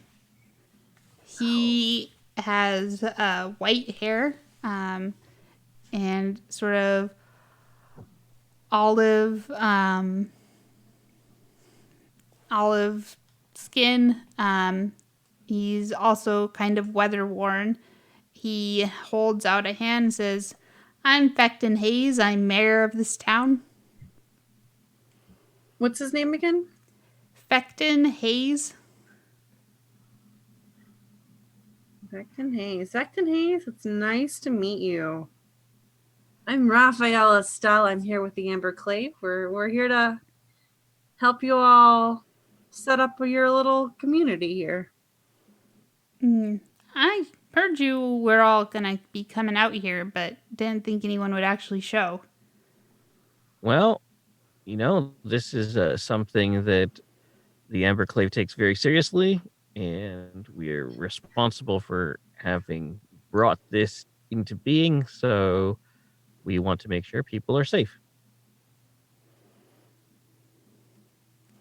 Well, we have a couple rules here you're gonna have to follow. 1, don't murder anyone who doesn't deserve it. Okay. Who decides that? You have to prove that they deserved it. Oh, okay. Oh, I think they call that a trial. 2, Okay. don't take anything you can't defend. Shouldn't that be don't take anything that's not yours? He shrugs. Wow. Well, that's like the flip side of the that you can't defend part. You couldn't defend it, so you obviously shouldn't have taken it. That covers most of them. The rest of it's common sense. I would have figured those first two were common sense. And just want to be clear, some people weren't very clear. They were like, this cipher's mine, but they couldn't keep hold of it, so it wasn't theirs. All right. Well, first order of business is obviously going to be to straighten a few things out around here. Thank you for your welcome, and we'll just be setting up here. I need to talk to the R8. Is that Fred? Yes, I say, cranking the crossbow. Right. Hope you can defend it. Continue cranking the crossbow. All right. What do you want to do? Excuse me, R8? Yes? Remember that guy brought in the poll? I think we're going to have to be a little more assertive about our right to police what goes on here, because the rules seem to be akin to some sort of libertarian dystopia. Right. Well, I think we need to establish some new rules here. Laws would be good. And make sure everyone's on the same page for the community we want to build. Yes, ma'am. So yes, I just wanted to make sure that we were on the same page about that before I started shooting people. Well, you heard him. If they deserve it, you can shoot them. Oh man, I don't know if I brought enough crossbow bolts. But we need to make sure we follow the tenets that are set down by the Amber Clave so that we're being fair here. Yes, ma'am. Hey, Crix. Yeah. I toss a dart thrower at him. This would have been a lot easier if you brought all the shards here with you. Well, we'll see what we can do about that. This place is going to need a firmer hand than I thought. Well, we could just elect a new mayor. It doesn't sound like they have any formal election rules, so you can just make your own. I believe the rules work something like the last mayor gets buried and someone else declares themselves mayor. Don't take anything you can't defend. Yes. Oh, you were around for that, huh? All right. So, excuse me, Ori, do you want to take point on this, or would you like us to do it? I'm leaving the enforcement and establishment of rules to you. I'm just here to make sure the community runs smoothly when it begins, and to take responsibility for any actions you take that are unfortunate. All right. Thank you very much. Okay, guys. So I suggest we go visit Mayor Hayes and sort this whole thing out. And by sort this whole thing out. I mean, tell him that he's no longer in charge. Okay. All right. This is a hostile takeover. How big was the flag I was able to get on short notice? Could I get one that was like, 5 by 3 feet, something bigger? Bed sheets. Is it like Fort McHenry big? I guess you couldn't make that happen on like 2 hours notice. It's like 4 by 6. I don't know the standard flag ratio. All right. So it's big enough to see from, it's big enough to see from a distance. Okay, so I will ask that the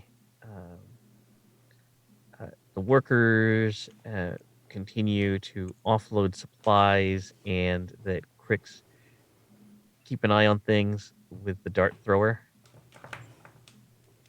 And I will head over to Mayor Hayes, or just toward the lean-tos in general, and just try to call everyone together for a community meeting. All right. Mayor Hayes lives in the town hall. It seems to be made out of the same material those skiffs are made out of, sort of stacked on top of each other and overlaid so it forms like a big bubble. And then they've like sanded it down so it's opaque. All right, so yes, some privacy. All right. Does anyone, do you guys want to, does somebody want to play like the good cop? And I'll play the bad cop, or? I was thinking that Or I think what I'm going to do is, since, we're going to have to go to some of the lean-tos to be like, kind of, hey, meeting thing next to, I'm assuming maybe there's like kind of a obvious central bonfire-y square thing or something. Some area where amongst all the lean-tos where you can kind of see where most people might kind of gather for some such place or meeting, but kind of like creep in a way to, I guess, kind of see in all the lean-tos versus Mayor Fecton Hayes lean-to to see if like he's hoarding all the best stuff for himself, kind of thing. yes. Hey, meeting near the garbage fire. Meeting near the garbage fire. Garbage fire.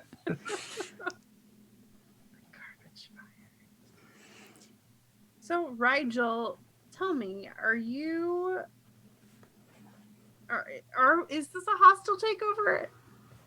Well, I think we need to see how people react, but probably yes. Okay. This community does not seem like the most upstanding bunch. Well, we don't really know. Well, that guy's the mayor. At the very least, it doesn't look like they're, making clubs out of bones and putting spikes on them. So, I mean, they're a step up off of that. Yeah, they what seem we've kind of encountered like a so live far. and let live group. I mean, we could always wait a day or so and just observe. That's a pretty low bar. Well, we're on a volcano created by other scientists, so things are going to be a little weird anyway.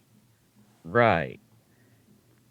I'm just proposing that maybe instead of, hey, we just got here, will you please unload our boat, and by the way, we're in charge now, that maybe we just watch for a day or so and see what they're like, and then probably be their bosses anyway. You have a good point, because you know what I'm pretty sure is going to happen tonight? Someone's going to attack us and we're going to have to kill them. Yes. Okay, well, But then you know what, though? That means that we'll be in a prepared position, and they will, they'll have given us provocation. and we'll be abiding by rule number 1. Yes, and they will have succumbed to rule number 2. Yes. See? That works for me. Dude, these are good rules. We are clearly all about following them.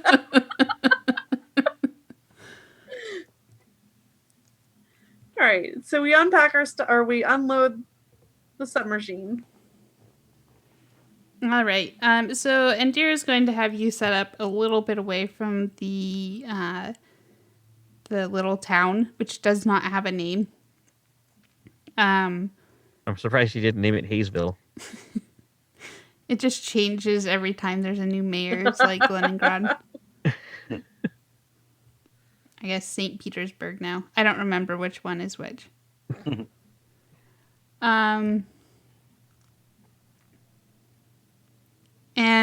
So Crix will work with you to make sure that there's, between the laborers and your party, that you have a watch, that the entire sort of, I just forgot the word I want, perimeter is guarded, and you settle in for the night. Indira is going to take the tactic where you're going to cook some food that smells really good to try to lure people into being your friends. Okay. Wow. So there's a fish stew, and fresh bread. Well, fresh-ish bread. It's been a couple days since it was baked, but fresher than they have. We're going to hide our defenses when people come to visit. Yeah. How many people come over to try this food? There's about 20 people who awkwardly stop by as soon as the cooking gets going to say hello and then look at you hopefully that you'll feed them, which Indira is happy to do. Okay. I guess a good barometer of how things are going here. How many of them bring something to share in return? About half of them. So it looks like mostly the people who aren't as good at defending what they have are doing this. Maybe they're hoping to get on your good side, since they're pretty sure with you having bread and weapons and supplies, you're going to be taking over. Okay. Bread and weapons. So, recruits is what you're saying. Yes, possible recruits.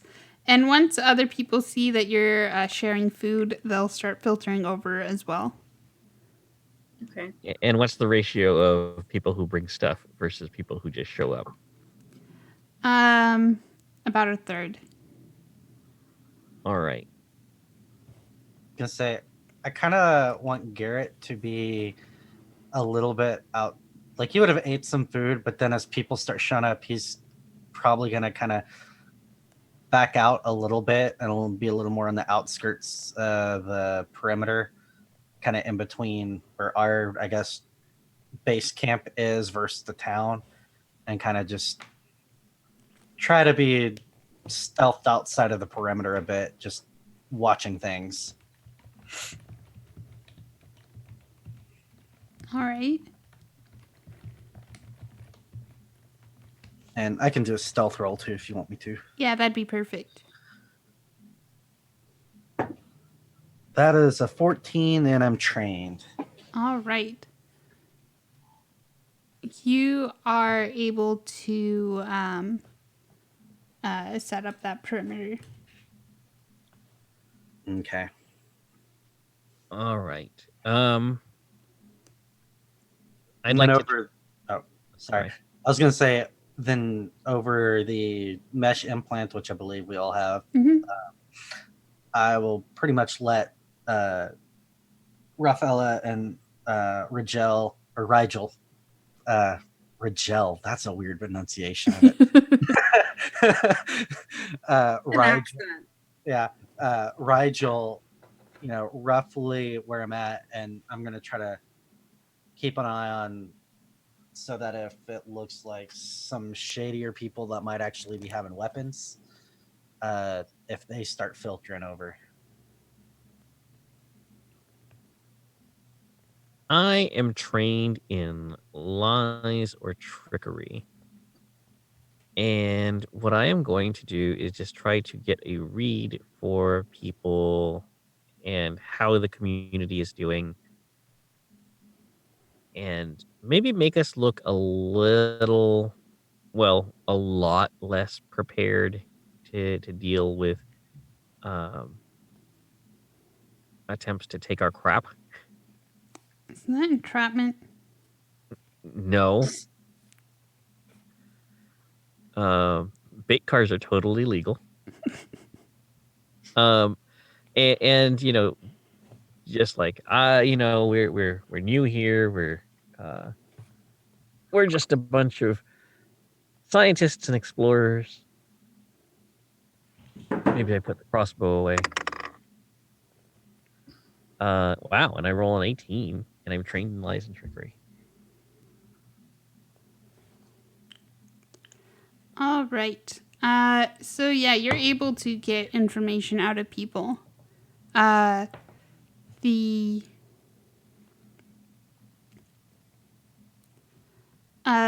information you're getting is that there is a man who calls himself God of the Golden Canyon.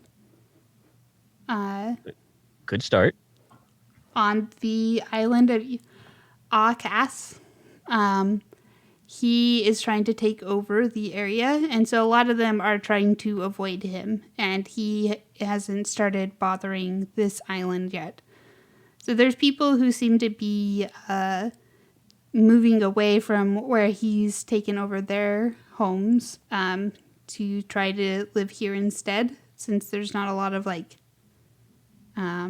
resources for survival here. The rest of the people seem to be adventurers, explorers, a couple of members of the Red Fleet who, well, yes, not the Red Fleet. Adventurers, explorers, a couple people from the mainland who are here trying to see what they can recover. Which group is Hayes from? I'm guessing the latter. Yeah, he's from the latter. Okay. So it doesn't sound like there's anybody it doesn't sound like there are any pirates or anything quite that overt. Not on this island. Okay. But there are desperate people and the like. Yes. Okay. With that established, I think I am going to make a couple of excuses and then make a stealth roll of my own. Okay.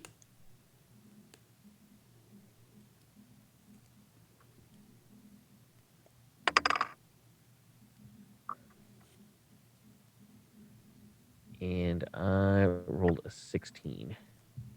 All right. You also sneak into the shadows.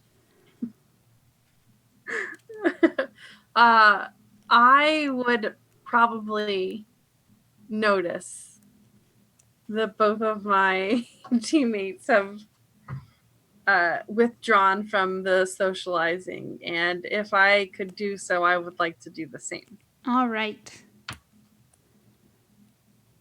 I rolled a 17 and I'm trained in stealth. All right. So you are all shadows. Indira looks around for help doing the dishes, and no one's there.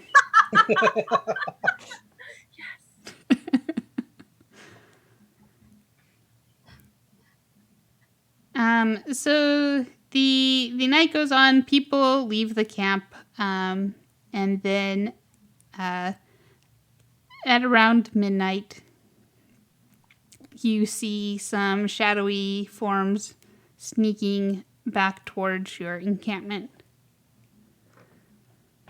Everyone can give me a perception check.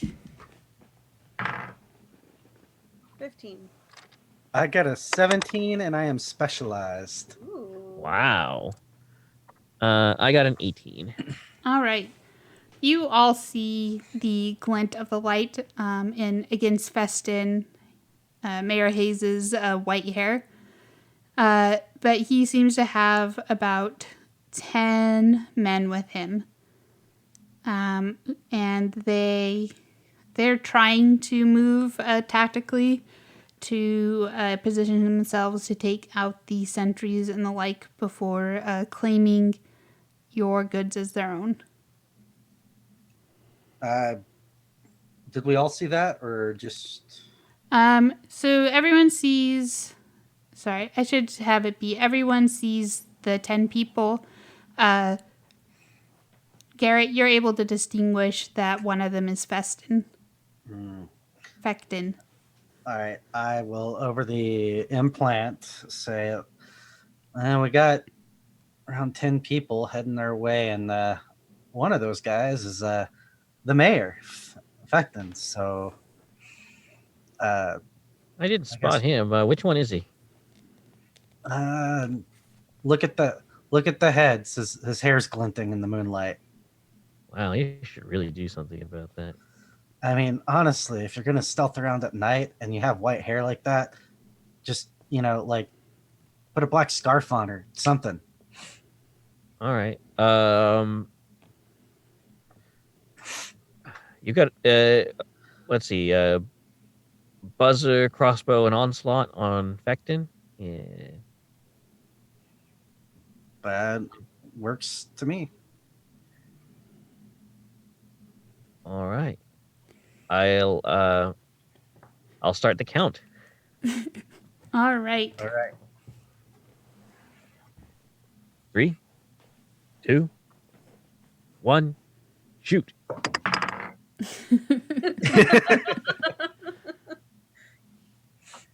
Oh, that's not quite as good. 15. I got a 15 as well.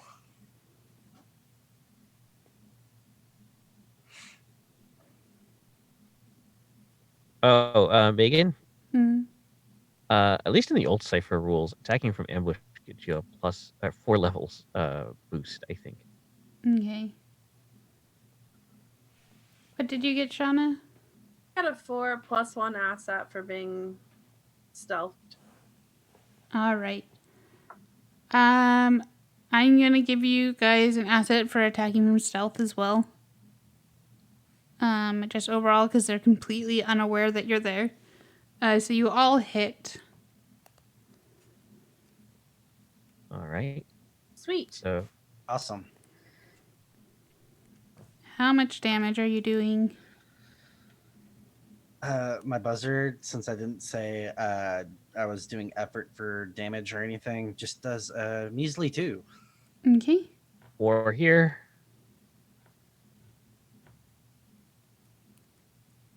and 4 from the onslaught?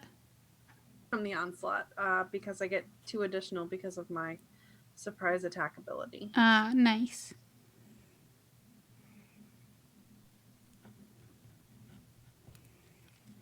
He goes down. The men surrounding him let out a surprised yell, and they start scattering as he tries to drag himself up to his feet. And you guys can just all go again.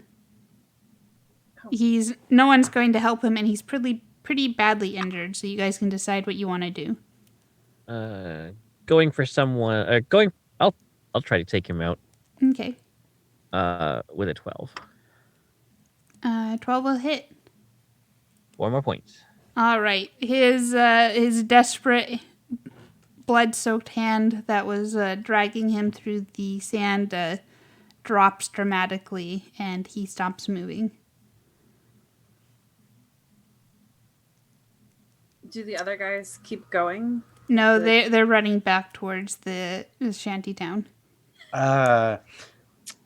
If I can, I want to at least get an attack on one of the ones running.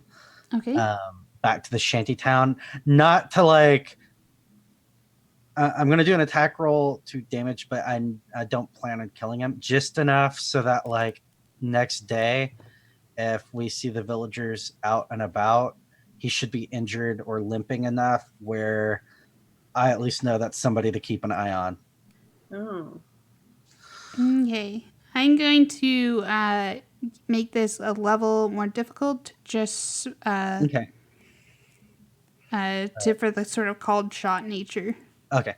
That's fine. All right. I'm going to spend effort to do those 2. More so to hit than damage. Okay. All right. And this is going to be an attack with my quarterstaff. Okay. And that's an 18. All right. You hit him. You hear his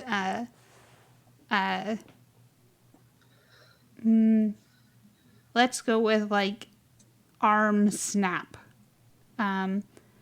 His upper arm as you land a solid blow. He cries out in pain, but keeps running. Okay. Something like a broken collarbone or something along that line. Okay. I'm going to go with Go Big Home, and I'm going to shout at them that we have detonation ciphers and that if they don't stop right now, we will take them all out. Wow. They stop. Oh, okay. Well, actually, give me a roll for that. How convincing you are. All right.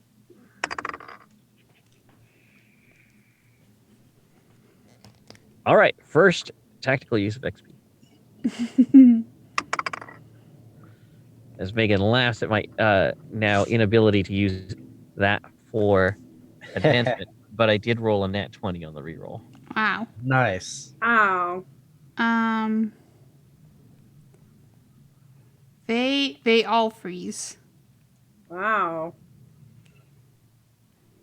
And they are all scared of you, so I'm going to give you an asset on your interactions with this group of people.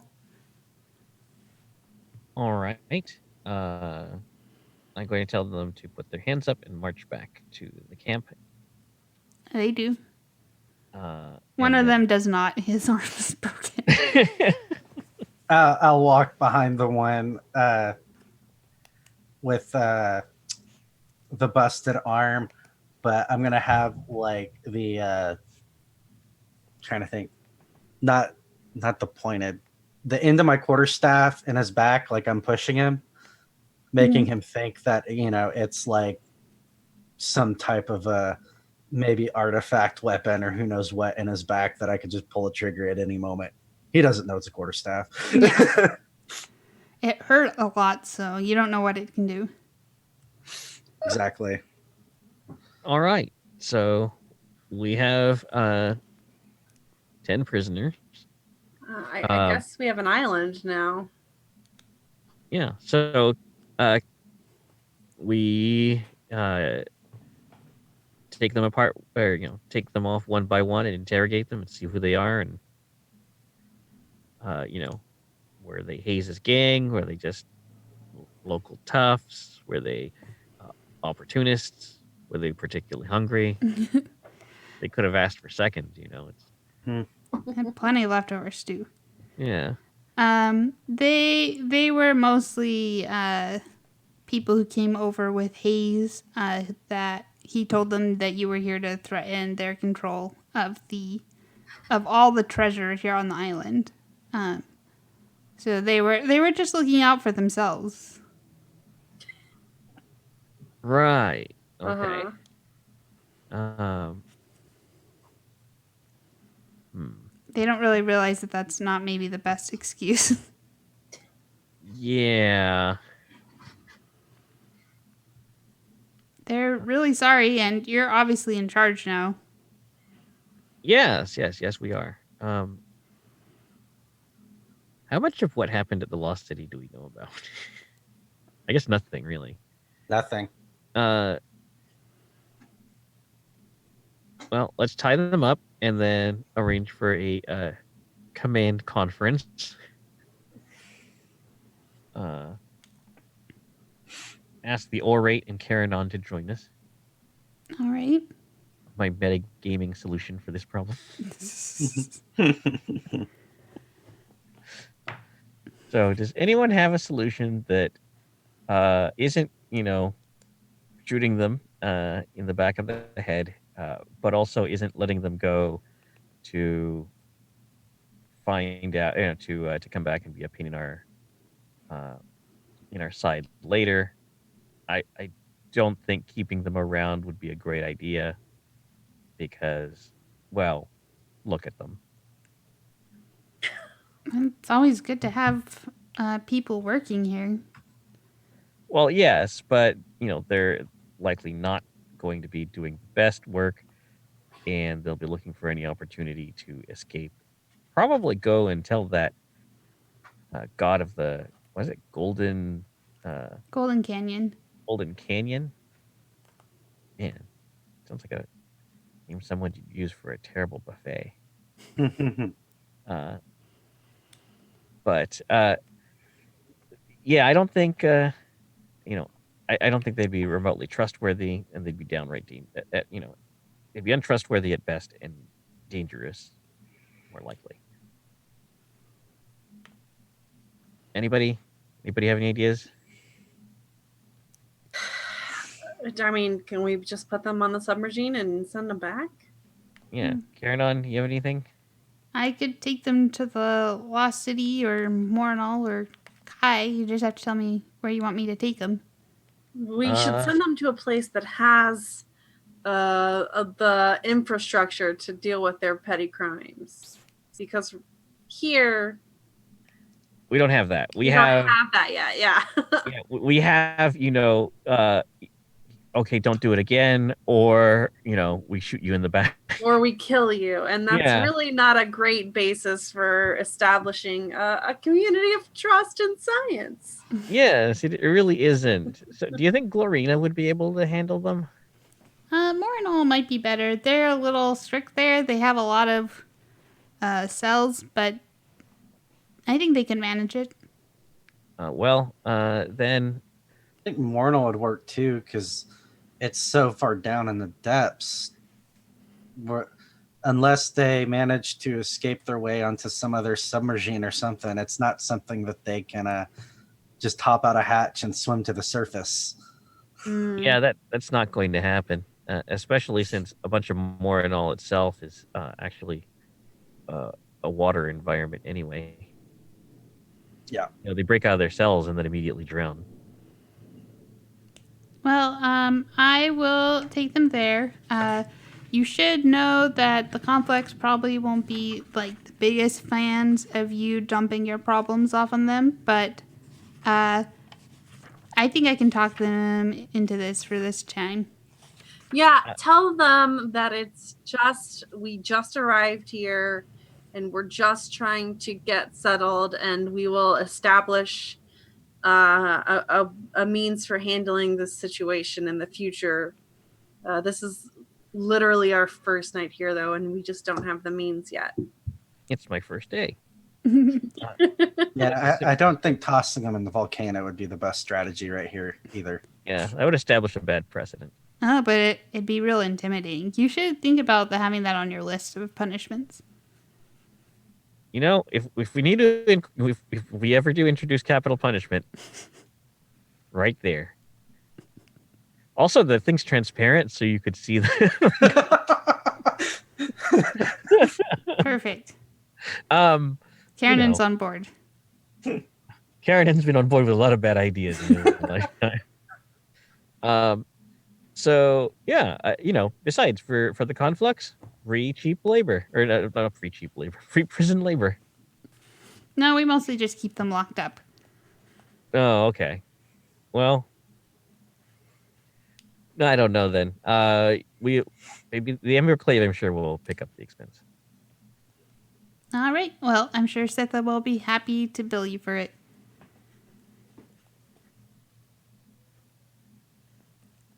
So Karen will load them up, pack them in like sardines, so that he doesn't have to worry about them escaping while he's driving, and take off with the prisoners. All right, is everybody cool with this? I'm good with it. Yeah. Because I just don't feel like having them around would be great, but at the same time, I don't feel like it would be the Amber Clave spirit to just shoot them in the back of the head and push them into the volcano. Not when they're not running away. Yeah. Hey, an enemy combatant who is armed is still a legal target. Well, I mean, technically, I probably sort of disarmed one of them temporarily because it couldn't use your arm. Yeah, he was down to one arm, but he was still armed. He had one arm. Yeah. All right. So in the morning, we've got a surprise for people. Mm-hmm. So Indira will make her way to the community at large, standing in front of the dome of the town hall. And she obviously has a good presence in front of these people. They seem to calm down as she gets up in front of them. She says, I know things have been a little disruptive since we've arrived here, but following your own rules, I am declaring myself mayor of this town. I noticed that the town has changed names several times, and I think it's best for us to establish a sense of permanency. So I will be naming this town, capital of the harbor, Hope. The people all sort of murmur an agreement. Some of them start clapping. Once the clapping starts, everyone starts clapping, as you guys have established yourselves as the leaders in this town. All right. And we only had to kill one person to do it. Just the right one. Mm-hmm. You were right. Strategic. You were right, Rafaella. Excellent. Just, maybe blind slaughter isn't... It's great sometimes. So maybe not every time. Well, it would have been a blind slaughter, but we would have, I would have just claimed that we were in charge, and whoever fought us, they are obviously not going to get with the program anyway. Right, but right. This way, we didn't have to fight all 11 of those guys, or all 10 of those guys at once, on their turf. We got to ambush them. As they thought they were going to ambush us. It worked out pretty well. So I've got to hand it to you. You had a better grasp of the situation than I did. Why, thank you. I'm sure that will not always be the case. I feel like I just got lucky this time. But what is in the town hall? Is there anything that was worth murdering people over? He has some more ciphers, which I will email you about Okay. once I figure out what they are. All right. So, I mean, that was a little unpleasant, everyone, but who wants more fish stew? Fish stew for breakfast. Yeah. I mean, we're in the middle of Yay. the ocean. I feel like fish stew is going to be it. We need to really get a lobster fishery going. Yeah.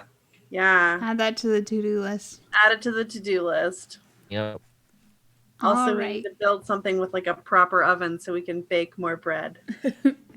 Clearly is what won you the love of this town. We just need to get like a framework and put the loaves in it and then hang it over the volcano. Novelty bread. Instead of brick oven pizza, volcano pizza. All right. I am going to give you all another XP. No, I'll give you 2 XP. You have established yourself here. All right. And I was bad about doing GM intrusions. So, I feel like there's something else I was going to say. Oh, I remember. Thank you, John, who was listening in on the stream, for suggesting the name of the town Hope. Because I had not thought that far ahead. And thank you so much, everyone, for listening. I'm Megan. I've been your GM. You can find me on Twitter at Curium247 or tune for the podcast at Amber Clave or at theamberclave.com. With me today, I've had Acer. Hello, and I was playing. Hang on, give me a second. I was playing. Rigel Sloan. No, why did you tell me? I had to do this myself, Megan. It's a dramatic pause. Yes. I was playing Rigel Sloan, the graceful, stealthy glaive who fights with the horde. And you can find me on Twitter at Acer_Tolentino. Landon. Yeah, and I've been playing Garrett, who is a tough, meddlesome delve who explores yesterday. And Shauna. I've been playing Rafaella Stell, an imaginative, nurturing nano who murders. Thank you so much again for listening, and we will see you again next time. Until then, yay to see. Yay to see. A to C. Yay to see. I can't believe you stole that from me, Megan. I need to be able to remember my own character's name. And thanks to everyone who joined us on the stream. We will see you again in 2 weeks, I hope. That's the plan. All Yep. right. Bye. Bye, everyone. Bye.